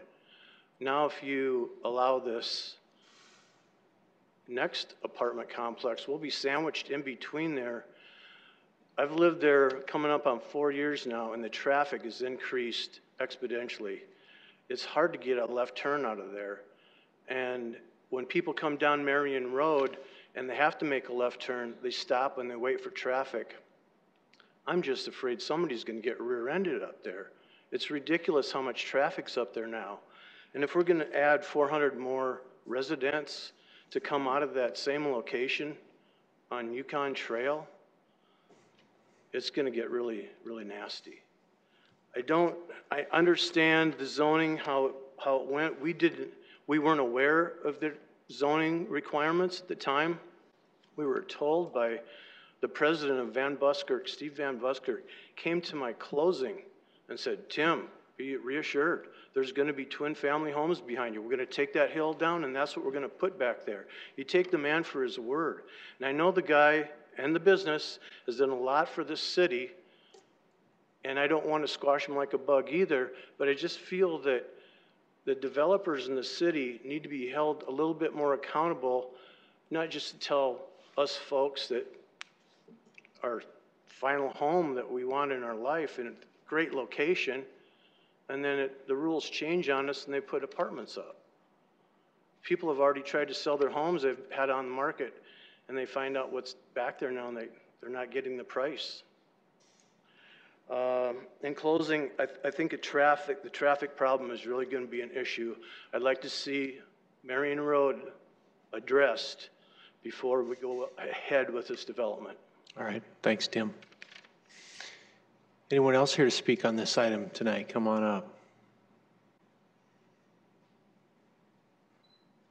Hi, I'm Max Camber. I live on Yukon Trail there, and my backyard is going to butt this proposed, not high density complex, but super high density. All those little square buildings you see, which is 8 of them, they told us those are going to be 4-story buildings. The other ones are 2-story buildings, 12 plexes, and 24 plexes. This is in 20 acres. You need to, they're trying to make a zoning change here, which maybe you have to do, but this is such high density, and the buffer between the $300,000 and $400,000 twin homes that are along Yukon, that buffer, there's no buffer. They're right against there. And we have an unusual situation there. If you want to come up there and take a look, it's not flat from Yukon back to there. It's a 20-foot hill that goes up. So we're super concerned that no matter how much hill they take off, looking out my backyard, I'm going to be looking up at these 2 24 plexes right in my backyard, which is, would make our lives miserable. That's one problem. And of course, 1,000 people living in this little high density thing. The Benson thing, they show that road going to Benson, that's gravel, that's not paved, that little bit that they were showing you. That's not, they don't plan to pave that. So people, those 1,000 people in there are not going to be going out that way in the wintertime or even when it rains. They're going to go out Yukon. Yukon is a road, it's not, it's just a regular street road. So 1,000 people are going to go out Yukon to Marion, and Marion is a 2-lane bumpy road. So by going ahead and passing this zoning change, you're allowing this density to come in, and it's going to be, a traffic nightmare for starters. And also all those people who live along there are going to be totally affected. So if anything could be done, I'd like to see a real buffer zone between any of those type of things in the backyards of all the twin homes. Because they're telling us 45 to 60 feet right now. And that's nothing when you're looking up at a 2-story building. So we have a lot of concerns. Those are some of them. Yeah. Thank you, sir. Anyone else here to speak on this item? Please come on up. Sioux Falls. As you well know, we have realtors here. So when properties are being built, they always go large and then it increases to small. What I just heard is that the people are against apartments. Do they know with their ignorant remarks that University Hills has police officers that live there and professional people? That you have to have 3 times the rent? I know the investors and the owner of that property. These are bankers. These are starting off attorneys that live at University Hills and police officers. Sometimes you have to drink beer versus your wine.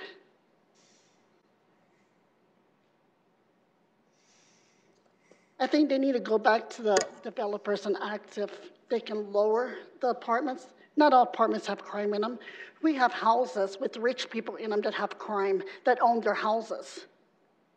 And I can name the rich neighborhoods, 500, 800, $1.2 million homes that we have with human trafficking. Seriously? The rich people don't get exposed like the middle class does. So when you're talking about University Hills apartments, you're talking about middle class people that have to have 2 to 3 times the income of the rent. I want them to understand that University Hills apartments does not have that much crime in them. This is ridiculous. Every time people want to build, even in other parts of the city, the poor areas, when I sit down with realtors and people in the neighborhood, they're so paranoid about apartments because apartments is going to attract pedophiles, and apartments is going to attract felons, and apartments is going to attract this, and it's going to attract the other one.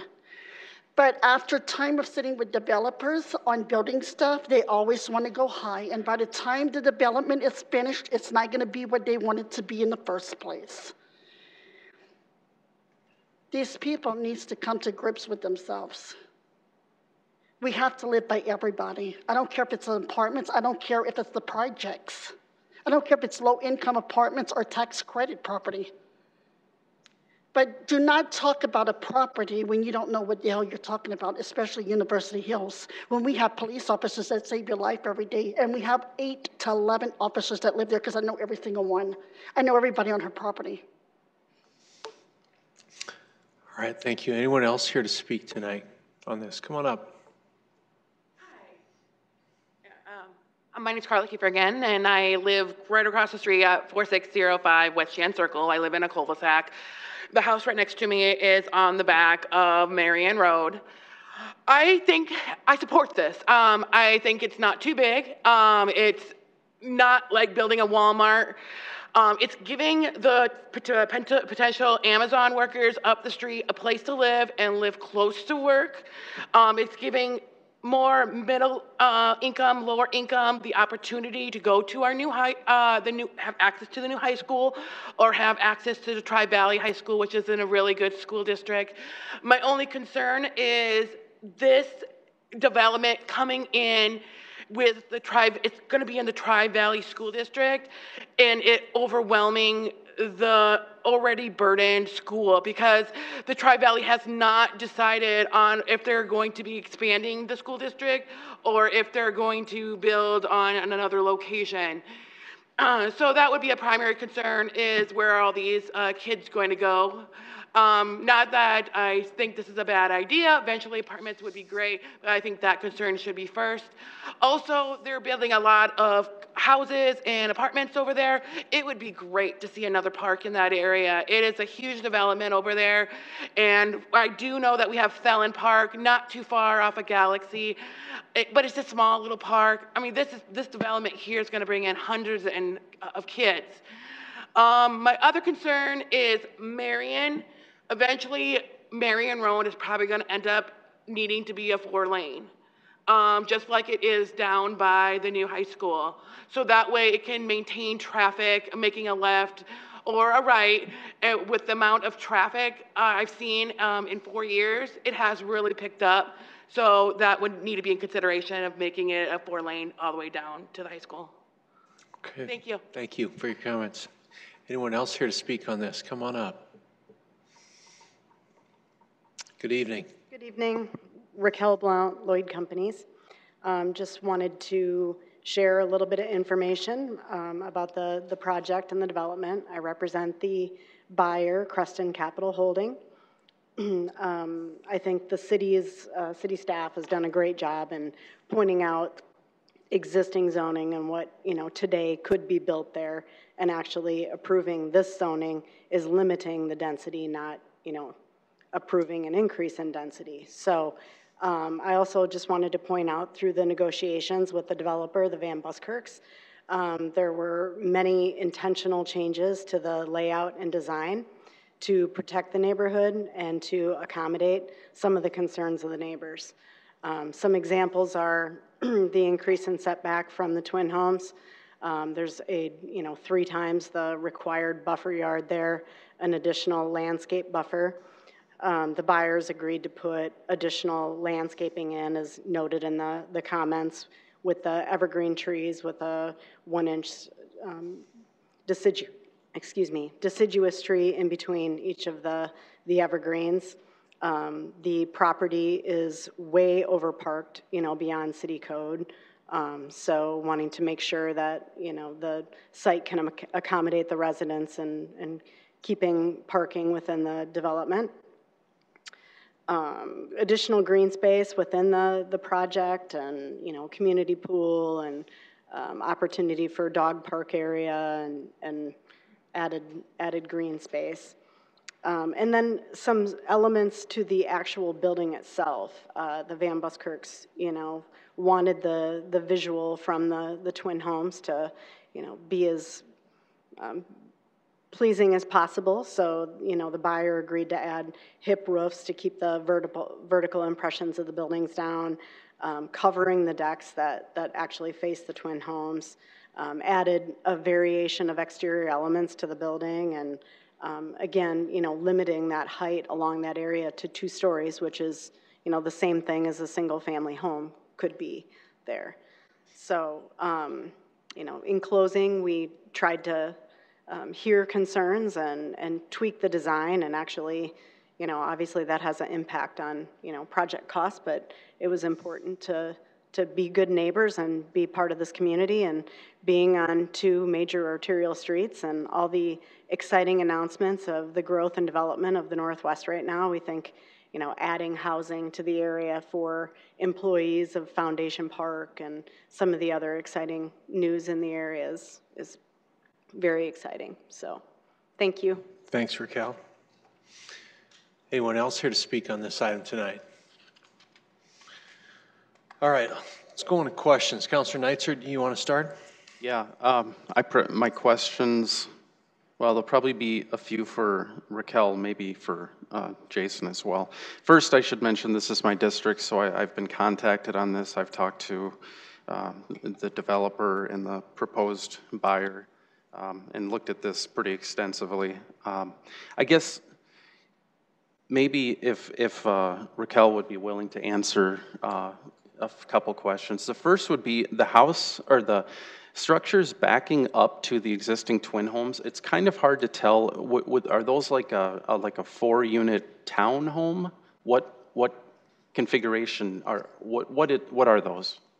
So those are the 12 plexes. They're 12. Okay. Is there okay, the ones directly backing up to the twin homes there?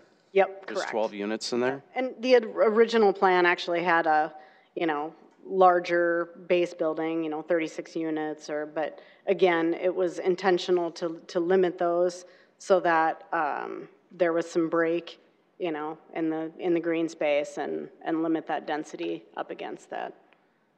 Okay, I mean, I could see it on the ones to the right, but I was just trying to count the numbers, and maybe the lines are fooling me, where it almost looks like the ones backing up would be more like split into 4 or 6, but is there well, I think I heard is there like a living unit on the top and the bottom, so there's 1, 2, 3, 4, 5, 6? Yeah, and actually, maybe Kelly, if you want to kind of address the, there's twin homes, there's townhomes, there's, 4 plexes. So if you want to address that piece. Yeah, I think there's actually a photo that might give you a better understanding as I go through this, but it is. Can you just introduce yourself for the? Oh, yeah, sorry. Kelly with Creston Capital. Thanks, Kelly. It is a villa style, and so there are 6 units on the bottom, and then we would have 6 units on top. They are private entry, so no hallways, corridors, or anything like that. If you look at the top photo, you'll see kind of the front and back elevation. Okay, there's the front and the back elevations. Okay. How do they get to the upper unit? Is it going a door and it just goes up the stairs? Yep, there's stairs right there, so they have access to the stairs to the 2 units on the top. You'd have 2 units. Okay. Basically 2 units per entry there. Yeah, I gotcha. Okay. And then if somebody could go back to the wider plan, and then so what's the next step up over there on the other side?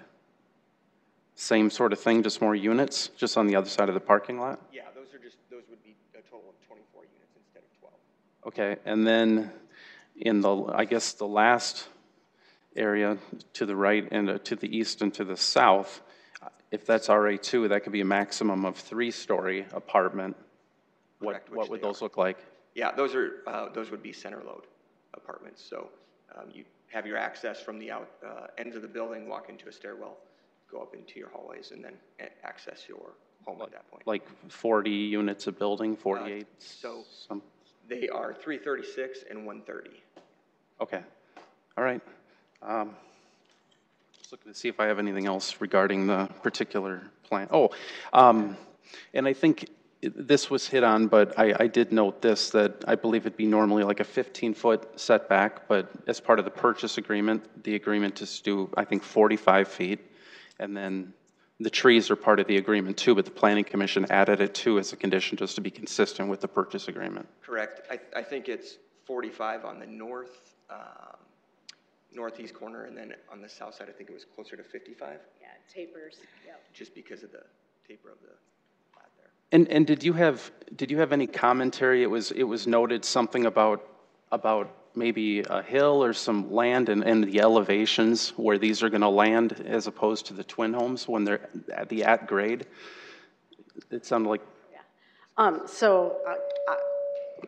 Excuse me. Obviously, we design the site in conjunction with engineers and city engineers, and they review all those plans, and so that will be designed for proper foundation, drainage control.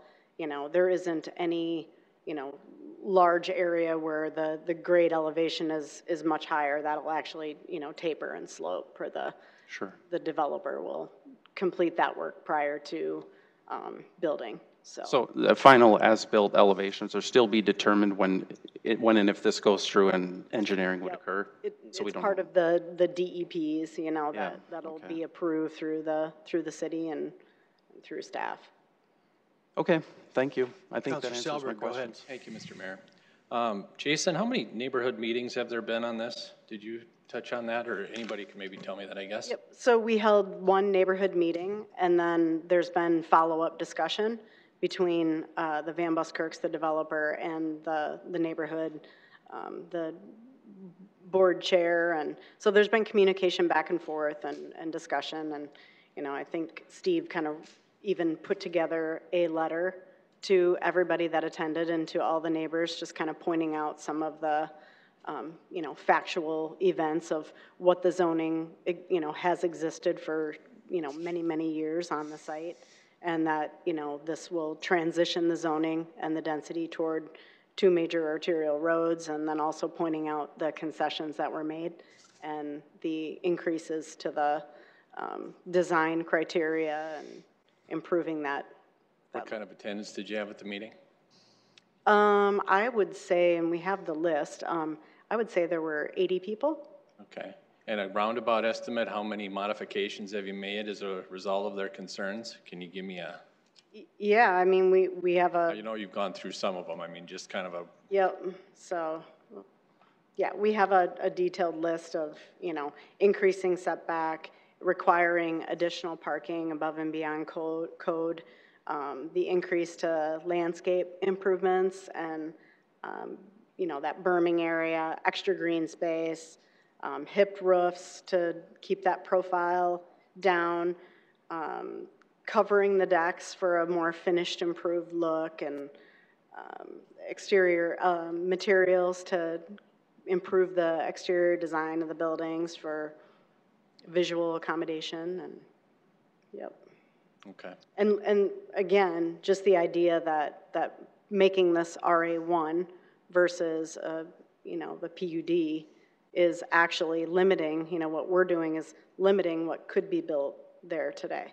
Right. It could be unlimited, as Jason pointed out. It could be another university center. Right. Okay, thank you. Councilor Kiley. Thank you. I'm trying to look at a map on my phone here from the different items that are online. It appears that Yukon Trail, where it connects at Marion Road on the north end of this development, is paved already. Is that correct? But Yukon Trail on the south end of the development does not connect to Benson Road at this point. Can you, and you might have mentioned it or addressed it, is it your intention to complete that road at the beginning of this project? Yeah, that will be the Van Buskirks and also Olympia Trail.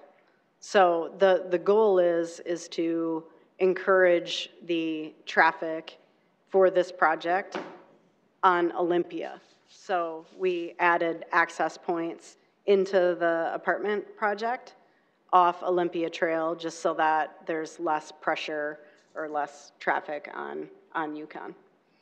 Okay, so Olympia Trail will eventually connect also with Benson Road? Yes. Okay, very good. The reality is I'm not sure what you have been told or not told by developers, but the reality is this has been zoned as a PUD since 2004 from literature I have received on this information. I think one of them is the letter that Steve Van Buskert recently sent out to the neighborhood. And the other reality is this is at the intersection of two arterial roadways. So this is where this type of project is going to go. And with our Shaped Places, it's doing exactly what Shaped Places intends to happen in this situation, where we're moving from single family to twin homes to something like townhomes or the villas that you're designing, and then to the apartments. So you go from the single family to the twin homes, which is a buffer, then again to the villas, which is yet another buffer separating from the larger apartments. And I guess a third reality is that if this is not changed in terms of zoning, you're going to get far more than what you currently have proposed here. So it's something that is designed as it should be, and it's going to be very difficult for me not to support as we move into the second reading. Thank you. Thank you, Counselor. Other questions, Council? Counselor Neitzer? No questions, but kind of echoing what Counselor Kiley said, one of the things you always have to struggle with is you have to face the fact that it's a down zone. So, I mean, if you vote against it, you're voting for potentially higher density. That's always a problem. But to his point, you do look at this and you see kind of the things that you're hoping to see, which is you see the lower density as you move inward, and then it gets higher density as you move out, and you're going to the confluence of two arterials. And in the way that they're going to do Olympia Drive, what they're trying to do is to get traffic and funnel traffic in the way they've designed their roads to go away from the neighborhood to the south and to the east if they go up and they get on Yukon.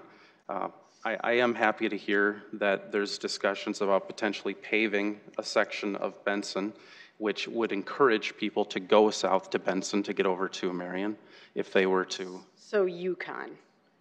Benson is a city that was. Yeah, and there's a discussion with the developers discussing with the city the potential of paving a section from, I think, about Yukon over to, obviously as part of the development you'd have to do Olympia and Yukon, but yeah, so that section in red may end up getting paved one way or the other with some, like an asphalt rural section, which would encourage people to use that, because there was a concern that people would not want to drive down to that dirt road. That would go a long way, I think. As far as Marion Road goes, you're right. It's going to need, with all of this new development, it's going to eventually need to be urbanized, and it will.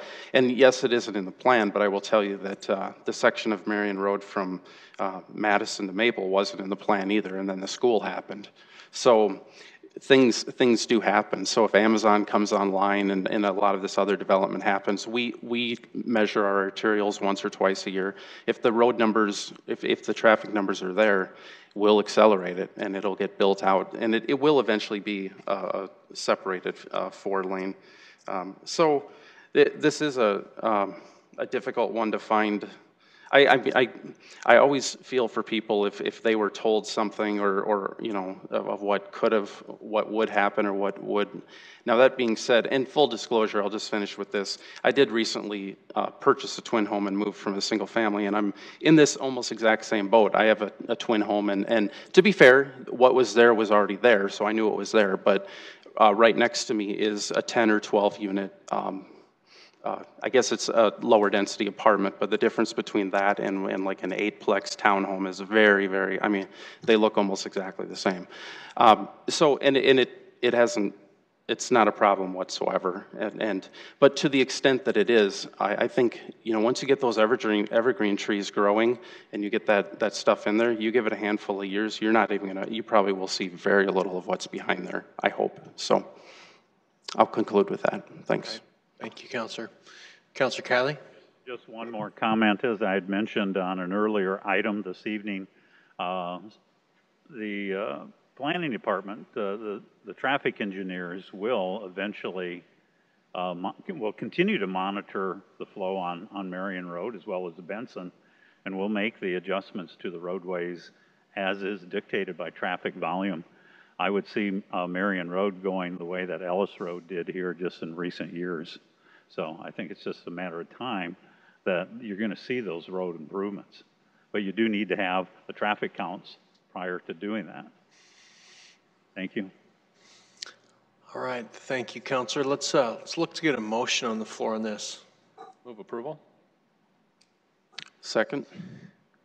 All right, we have a motion by Selberg, seconded by Neitzer, to set a date of second reading for Tuesday, May 4. Want to have any discussion here, Council?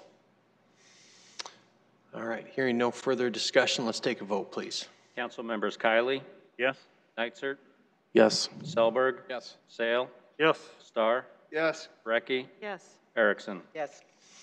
All right, that passes 7-0.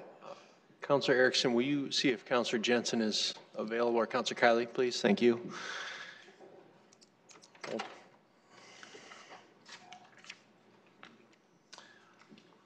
All right, he's back, and we'll move on to item 49. Item 49, first reading an ordinance of the City of Sioux Falls, South Dakota, authorizing the mayor to enter into a master license agreement between the City of Sioux Falls and New Singular Wireless PCS LLC, doing business as AT&T, for the installation and maintenance of poles and small cell equipment in city rights-of-way. Recommendation: set a date of second reading for Tuesday, May 4, 2021. Sponsor is the mayor. Jerry, good evening, sir. Good evening, Mayor, Councilors. Jared Johnling, Traffic Light and Power Superintendent. I'm here with AT&T representative Cheryl Riley, and this is AT&T and MLA, just a master license agreement, just like we have with Verizon, put a couple more small cells within our city. We've been working with legal and AT&T for maybe about a year now, and we want to make sure this is right for the citizens, for the city, and give us all the protections and also advanced technology within our town. We meet all the FCC regulations, and these will be located in the right-of-way. The construction process we've been going with these small cells we've been learning, and we've been getting everything smoothed out, and I think we're all set with this next phase. And with that, maybe I'll ask Cheryl to come up and give a quick presentation. Thanks, Jerry. Good evening, Cheryl. Welcome. Good evening. Thank you, Mr. Mayor and members of the council. I'm Cheryl Riley, State President for AT&T for South Dakota. Appreciate the opportunity just to spend just a couple minutes talking about small cells and how they'll help the city of Sioux Falls as well as your constituents. So this graph, just talk about the need of small cells. It's all about the number of devices on our network and the amount of traffic on our network. The graph on the right is probably the most important one. Since 2007, our traffic on just our networks has increased almost 600,000%. If you just think about what you do with your phone on a daily basis. I was watching my son's baseball game on Game Changer before I walked in here. But you know, we're streaming videos. You almost don't need a TV set anymore. So all that data on our network is really making it necessary for us to get creative with handling all of the data. This is just a really long slide about what a small cell is, but really what it is, it gives us flexibility in our network. It's very small, very unobtrusive. I like to say that, you know, we have the macro towers, of course, around communities and out in the rural areas. We don't want to put those in downtown or in the urban areas. The small cells really help us get close to the customer and to the user, and that gives us a lot of flexibility because these do go on existing structure. We're not building new structures.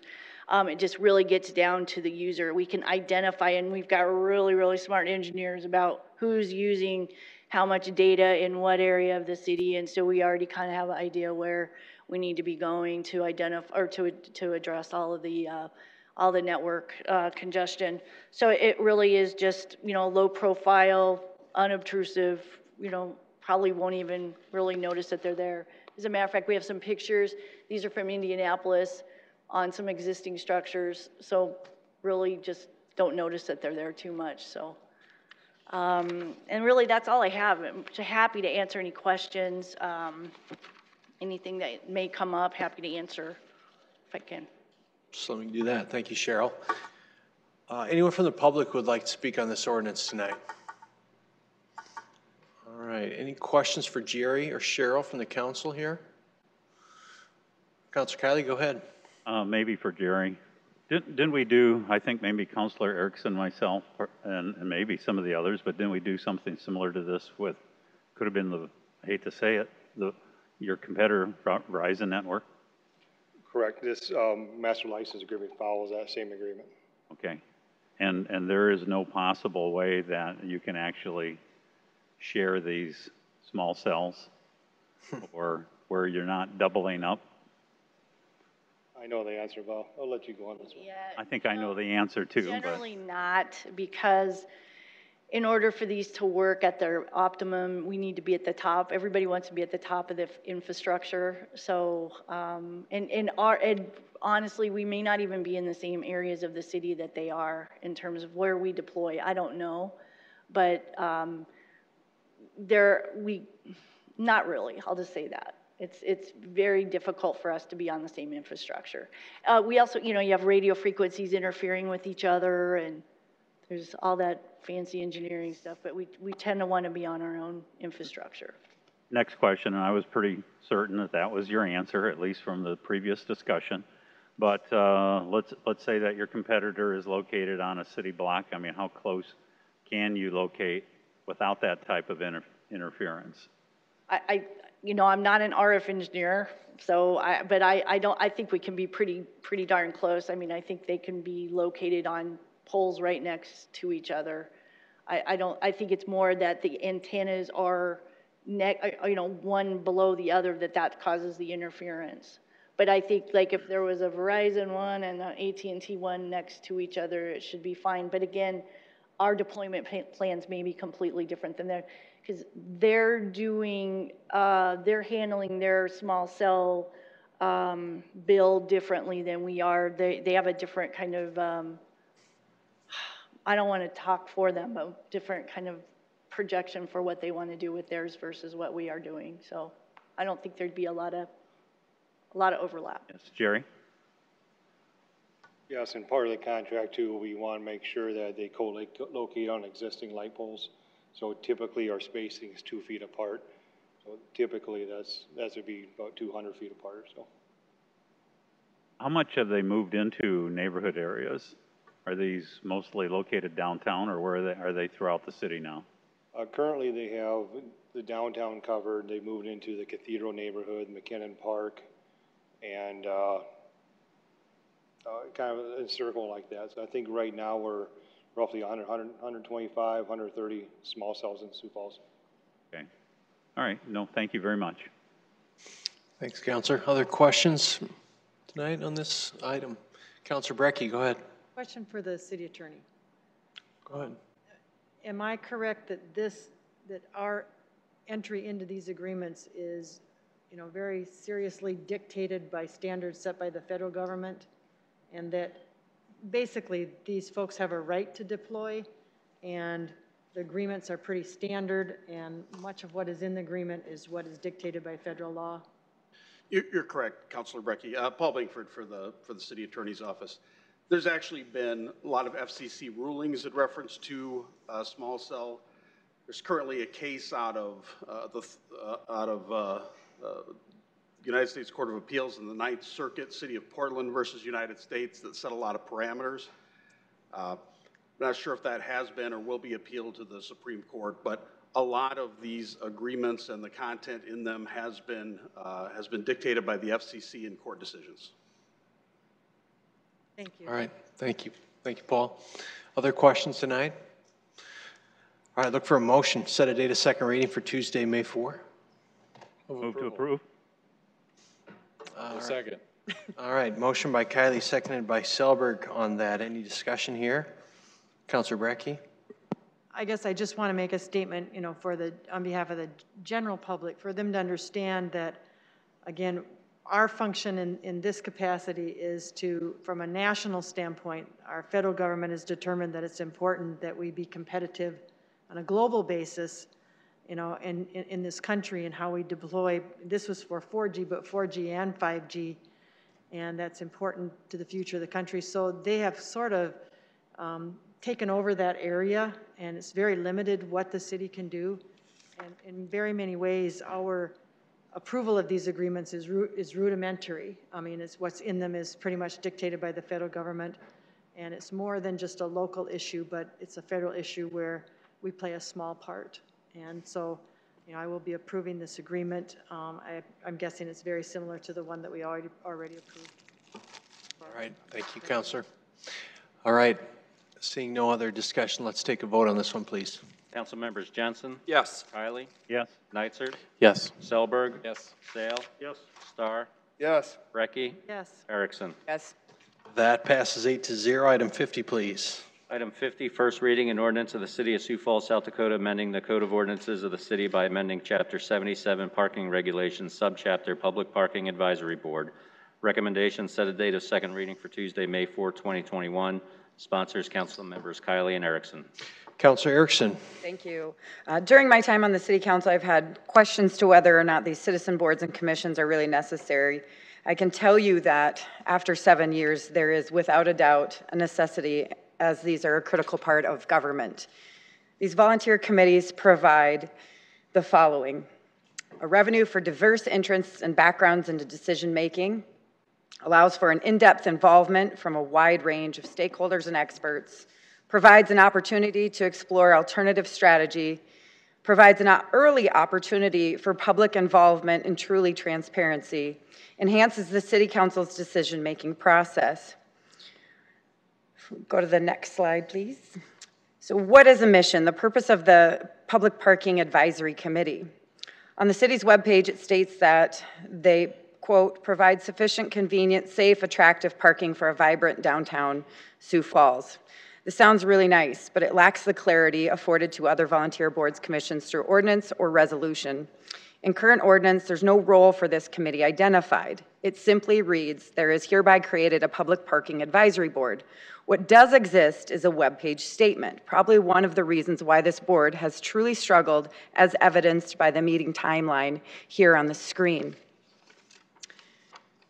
So the challenges that we face, facing this volunteer board, is that they've struggled with canceling meetings, having a quorum, ongoing recruitment difficulty, limited pool of potential applicants, lack of purpose mission in the city ordinance, compliance issues with 30.026, which lays out the rules for boards and commissions. And the last time this was updated was 2004. A lot has changed in downtown Sioux Falls since 2004. Okay, and I'll continue from this point. The first change to this proposal, 77.025, adds purpose to this board and its role within city government. Nothing in this language mandates that all matters must go before this board prior to council or administrative decision, but instead provides an opportunity to fully vet proposals prior to their final decision. The language mimics other boards and commissions whose purpose is identified in either resolution or ordinance, such as the Infrastructure Review Advisory Board, Parks Board, Public Transit Advisory Board, Visual Arts Commission, the Ethics Board, Solid Waste Planning Board, and others. Another change in this proposal, 77.028, was at the request of the Parking Division that the term of office be reduced from 5 to 3 years. And we'll go on.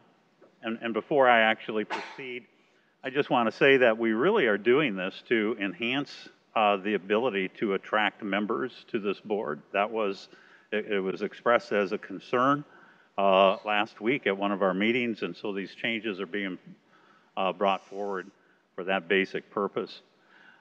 Another intent of these changes is reflected in 77.026, is to eliminate the barriers for membership of this committee, as I've just mentioned. It recognizes that downtown Sioux Falls belongs to all Sioux Falls residents, many of who patronize our downtown parking system.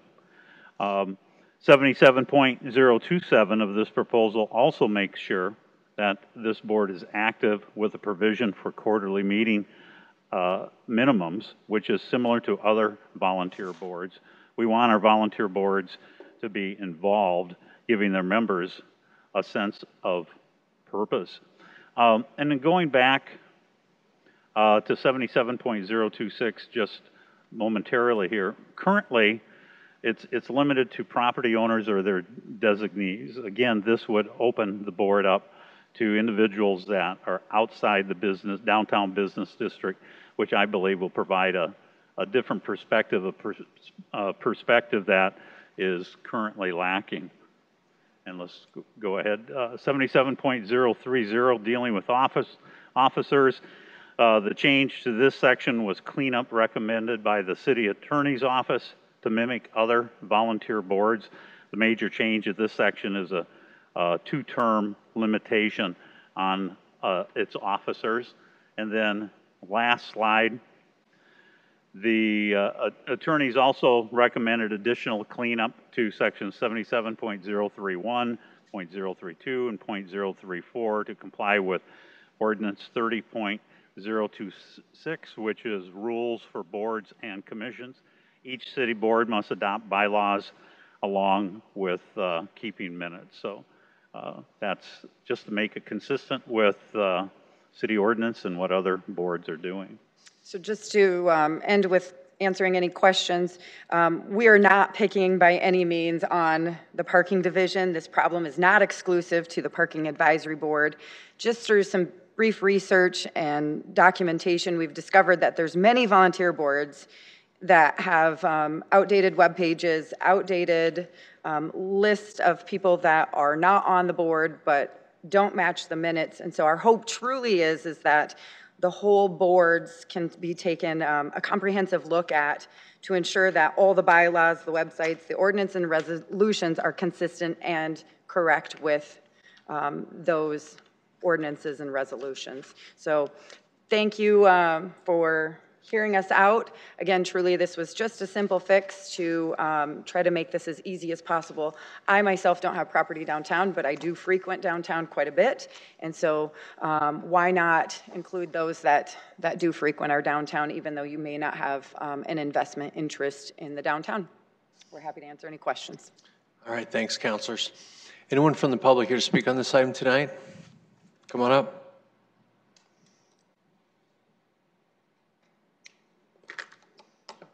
Good evening. Mike Zerge of Sioux Falls. I'd like to first start, thanks for Christine and Grit for bringing this up. For many of us that want to be part of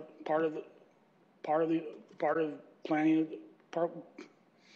parking board, it's a first start. I mean, my only question is, do we want to lift the residency requirements fully, or just expand the borders? My thought was, why do we just, what's your thoughts of appointing at least one citizen resident from each of the 5 districts? So you open up the city to more of a broad base of residents.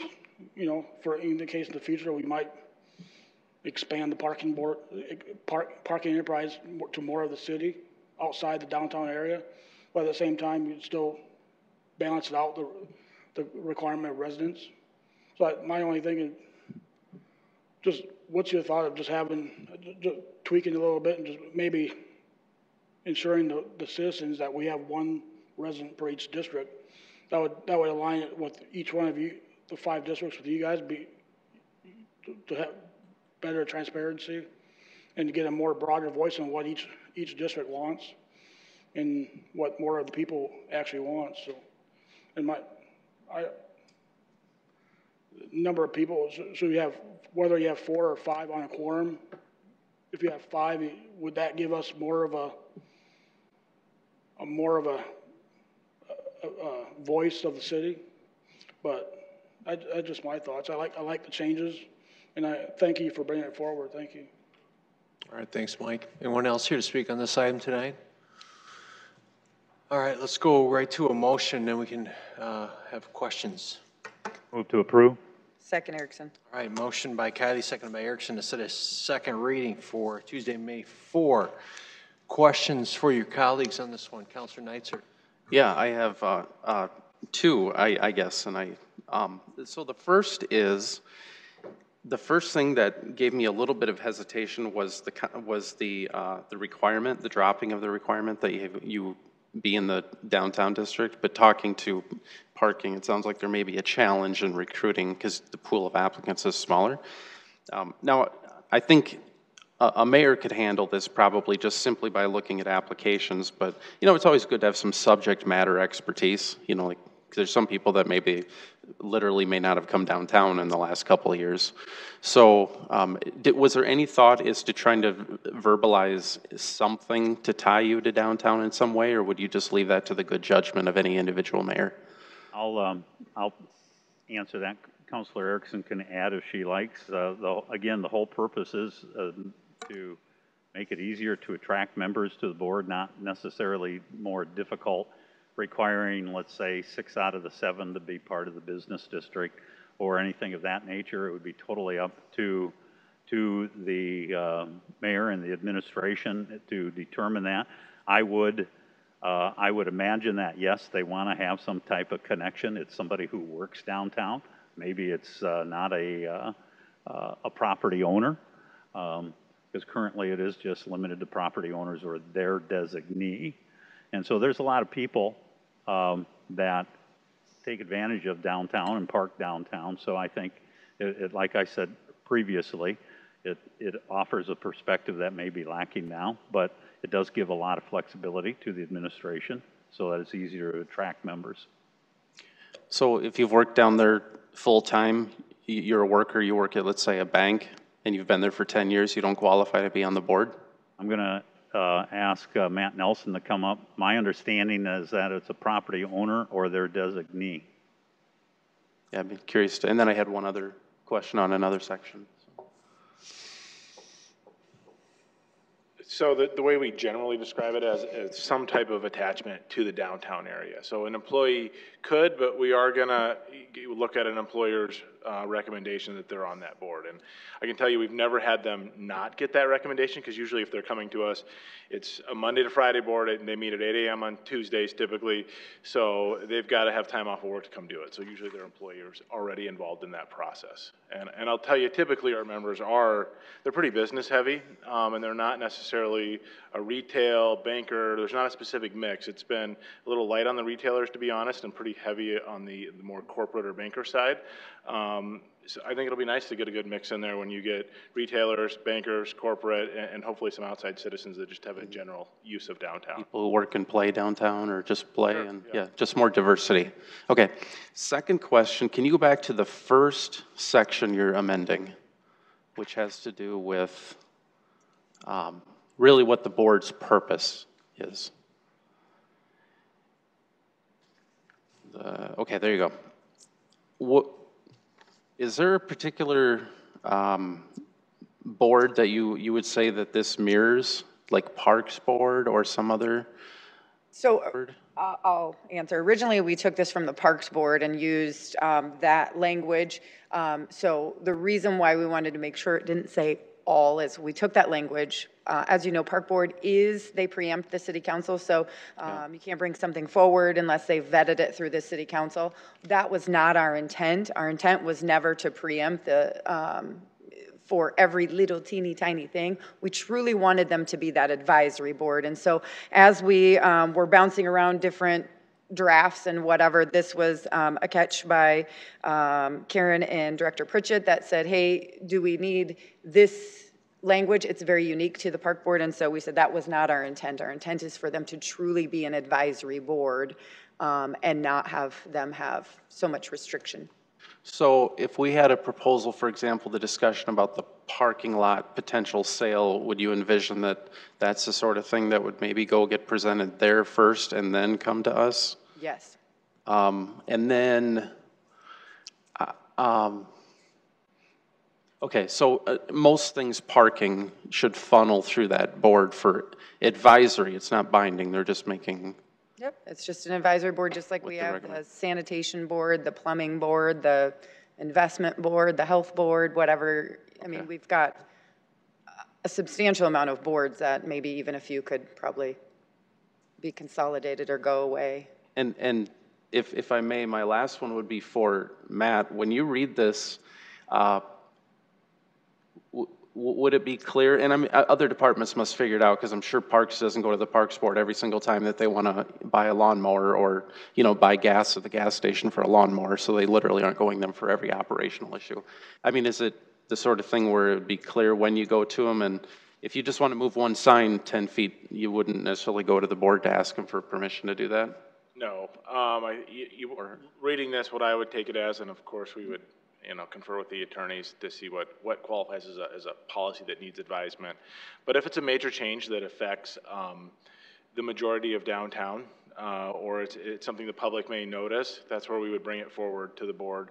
And that's no different than what we've done in the past. And not only do we work with our public parking advisory board, we take it to our downtown Sioux Falls events committee. I mean, we're typically bouncing these off of people months before they ever go anywhere, to include internal feedback on all of these types of changes anyway. So there is a lot of feedback. This would really be no change from what we do currently or what we have done. So I don't see it having a major impact, to be honest. So finally, like an individual sale, like somebody just wants to lease a parking space, that wouldn't go to them, but like this thing that we saw tonight, would that go to them, like somebody wants to do a longer term contract?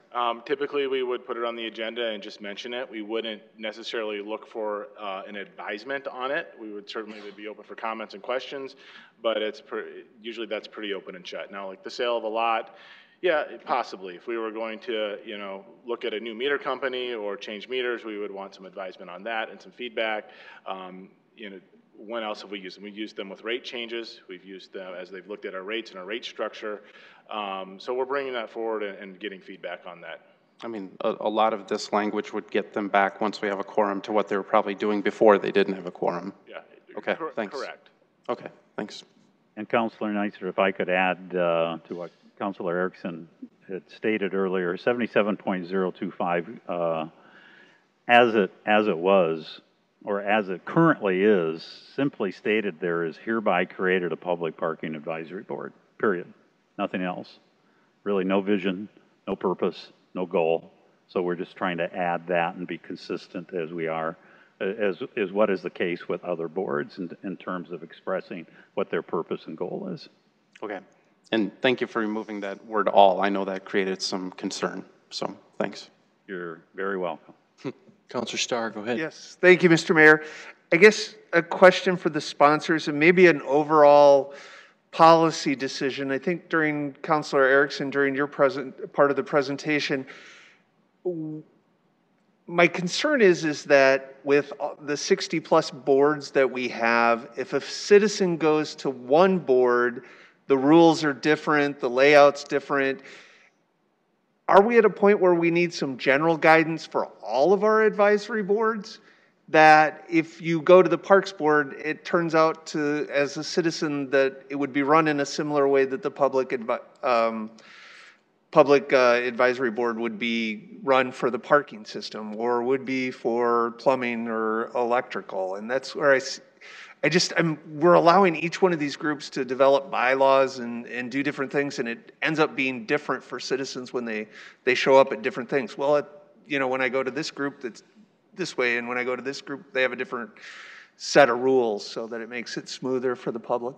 And that was our intent too. I'm sorry, I don't mean to interrupt. Nope, I'm our done. intent was to have that proposal be similar to what another board was, and you'll see most of those things on there. And as I stated at the end, that this isn't just a parking division. This is something truly that could be looked at as a whole.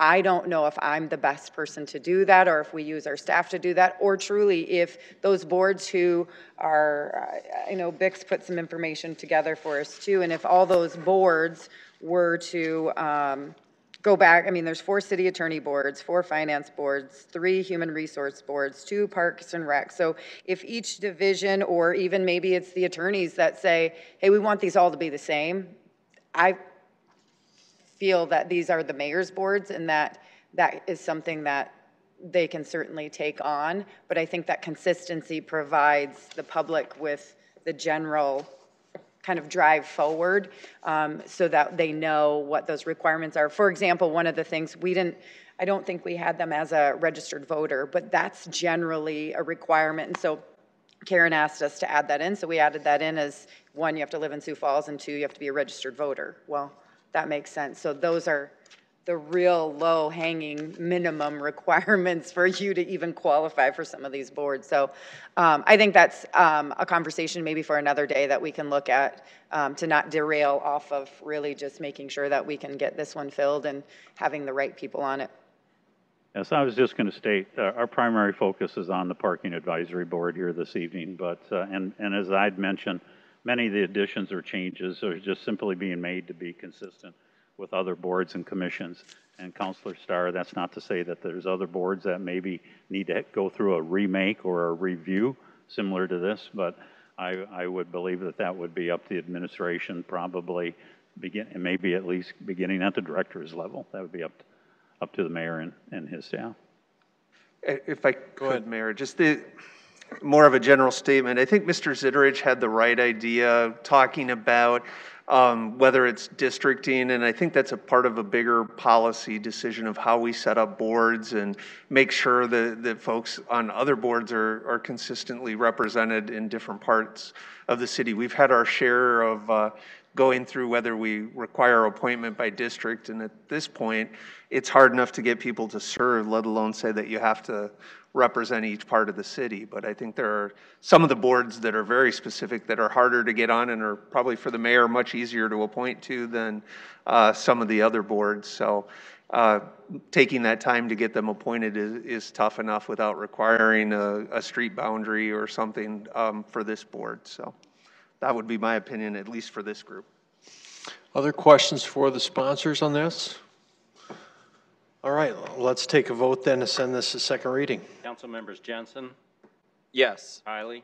Yes. Neitzer? Yes. Selberg? Yes. Sale? Yes. Starr? Yes. Brecky? Yes. Erickson? Yes. All right, that passes 8-0. Any new business, counselors?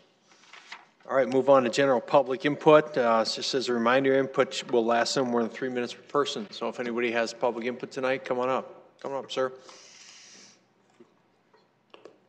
Good evening, council. My name is Emmett Reistroffer. I'll remove my mask while I speak, if that's all right. Sure. I don't know if I can show anything up there real quick. Sure, you set it on the screen, and then we'll tee it up for you here. Try to be quick as I can. So I was here in the fall of 2019, and I told this council about a small business I was starting in the spring of 2020, Sioux Falls Pedicabs. Well, we all know what happened in spring, early 2020, so I put the business on hold, but I just wanted to come back to let you know the dream is still alive. I have made a partnership with a very reputable pedicab company that's been around for 20 years in Minneapolis. So instead of just trying to start this whole thing on my own, I partnered with somebody who knows what they're doing. I'm going to start with 3 pedicabs in downtown Sioux Falls. If you don't know what that is, it's kind of what I'm trying to show you here on my phone. It looks kind of bad, but I'll send this presentation out to the entire council. Here's kind of a good picture just to kind of see. It's basically a human-powered transportation option. I am an advocate for finding as many alternatives as possible to get people out of, single-occupant motor vehicle travel when possible. I got my office downtown. I'm in the process of moving into a loft downtown, and this is kind of the lifestyle that I've enjoyed in other cities, and it's just something that I hope to bring to Sioux Falls so other people can just figure out that there's other ways to get around. My mom and my grandma were inspirations for this when they visited me. When I lived in Denver, we would take pedicabs to get around. You know, my grandma likes to get breakfast at MB Haskett, and then she likes to go shopping at 8th and Railroad. I think she can't walk that far, and I think it's kind of silly for her to call a Lyft for just a short ride. So we're going to be that perfect fit for short rides around downtown. And for anyone that's listening online too, just trying to broadcast out there so everyone downtown knows what's coming. I don't want to be a surprise. Very excited. Already have advertisers lined up. Businesses are calling me, asking me how they can help. No one's really presented any challenges or concerns, but I have called the city licensing department, the police department, let it be known who I am, call me if there's concerns. I've studied the city ordinances the best I can, so we'll be compliant, follow all traffic laws. These drivers are all gonna be trained, insured, licensed, pretty much everything. I've tried to cover it. So today is just kind of a fun announcement, I guess. I'm very proud of this. It's a small business, might not even be that profitable, but that's not why I'm in it. I'm in it to really give back to downtown. When I was a little kid, I'd ride my bike around, and it was a ghost town at 5, 6 o'clock when people went home after work. Maybe Minerva's was open, that's about it. Now it's a whole new city. So pedicabs make sense, and I'm out of time, but I'll answer any questions if you have any. Thanks, Emmett. Appreciate it. Good evening, ma'am. My name's Catherine Riffle. I've been here way too many times. When I first started to come here, it was only going to be for a couple weeks. Seems like it's a couple years. So anyway, I'm concerned about the fact that nobody's concerned about the fact of $185 million being missing within a 10-year span with the Homeless Coalition. Just because you close the Homeless Coalition doesn't mean that you can just let that money float around and nobody's doing any investigatings or anything of that nature. Should that money have been here, we would have pretty good stand downtown with people's having an apartment or having their medicines or transportation, getting to work, etc. So I'm quite upset about the fact that nobody cares about $185 million in a 10-year span disappearing. I happened to be here unexpectedly, and there was a short but sweet housing meeting right here where y'all are. One sat over there, and everybody else was gone. The young girl, you's all blessed, Melanie Bliss, and then you get that young girl to take her place, and she stands up here in almost tears saying that she can't find, nobody can locate $185 million in the last 10 years. So that's up to you people now. I'm asking you to help search and find out where that money went and find out where it is supposed to have been going and where it can be more accepted in a better way and more prosperous, more profitable, helping the people to help themselves. With all my work downtown, I can honestly say that the homeless situation down there is a heck of a lot better than it's been in years. And I am really proud about that. The people are trying hard, but I also do not like the house that helps the alcoholics decided to have a wine tasting spirit party to raise money. I think that needs to be a little thought too. You don't turn around and have people severely alcoholic bound and tell them that, you know, we're going to raise money to help you, but you aren't doing anything to help them. So I think that needs to be looked in also. One more thing real quick is, there's our community input. You move it down to the end of the meeting and the people can't even get here on buses. The only reason I came here is because the storm is being delayed. I'm not happy coming here. I don't like coming here. I don't care if you like me or not. I do like all of you. But I feel that you're slackening out on a lot of different areas where you could be helping people more. We put you in them seats. You work for us. Don't forget that. Anyone else tonight for public input? Come on up.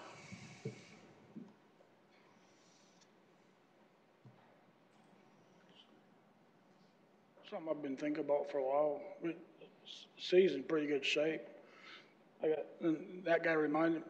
Is a perfect example. We should be creating policies that encourage more people to invest within the community. You know, I've been thinking about people take cop out the second penny and how we manage it. as we go throughout the budget process this year, we should, as the council, I'd like to see us put like a task force together and kind of create a new kind of plan for the second penny over the next 5 years or so. You know, I think it was under Dave Munson. We actually lowered it to 0.92% at one time, and that, I don't know how much that money that would save people, but anytime I think we can stimulate the economy by encouraging people to save money, let them keep some money in their pockets. We can encourage residents, businesses to come together and reinvest those dollars. And in the long term, what can we get as a city going long term? And you know, I think as we've seen in during the last year, during the COVID, I mean, we've seen a sales tax drop a little bit, but what did we really lose? It stayed even. You know, what did we really lost that gain that we normally get every year. And some of my objectives I like to see, kind of talk about if we can do something like this, but cut the second penny for, I just say like a short two-year election cycle. But some of the objectives would just be put a plan together to just simply encourage people to save some dollars and reinvest that back in the community. Whether like Emmett said, creating a business and try to get businesses together, provide those services to the public, that saves them money. That's future dollars that we can bring back to the city through taxes. You know, so that's just kind of something I've been thinking about, something that we should think about going forward. You know, what's 2 years? What would it say? What would we lose if we cut the second penny by just back to where it was in 2005, 2009, $3 million a year? You know, we can get that back going forward. You know, so it just kind of like create our own stimulus type plan and see what we can do. Thank you. All right, thank you.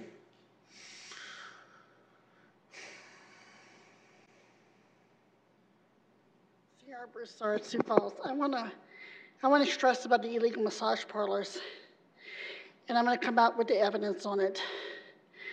We need Sergeant Van Roekel back with street crimes. McClure has done an awful job. We have an illegal massage parlor on East 10th Street. I contacted the landlord, and she's going to remove them out of there. Willie Charles Whitman had 2 counts of pimping on him. I sent in a massage therapist to go bust him at Thirsty Ducks. The police sat on that investigation for 2 weeks. I had to get upper management to tie the street crime unit's hands, make them go and arrest Mr. Charles Whitman. So the police department, it takes forever in the day to hammer on them for illegal massaging and massage parlors here. We have another one on East 57th Street and Cliff. That's another one. So I'm going to start going on my Facebook Live and I'm going to start busting them. Then I'll turn around to PD and say they're not prostituting, they're not massaging without any licensures. Sergeant Van Roekel left street crimes because it's hard on the family or whatever not, and it didn't work with his schedule, so he's on to something else in the police department. I have pressured the mayor. I have wrote the mayor emails to get on his chief of police about this. I will be bringing forward the evidence that I have and Bar 3 has and Juice Stop has on evidences of human trafficking by labor when they're coming out of the building in suitcases, when they're being brought in with suitcases, living in commercial properties, and a recording of 1 hour and 32 minutes of her saying that it was human trafficking by labor. She admitted it.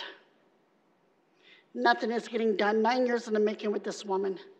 I tell the police department, are y'all participating in the crime? What's going on here? Why are we having this?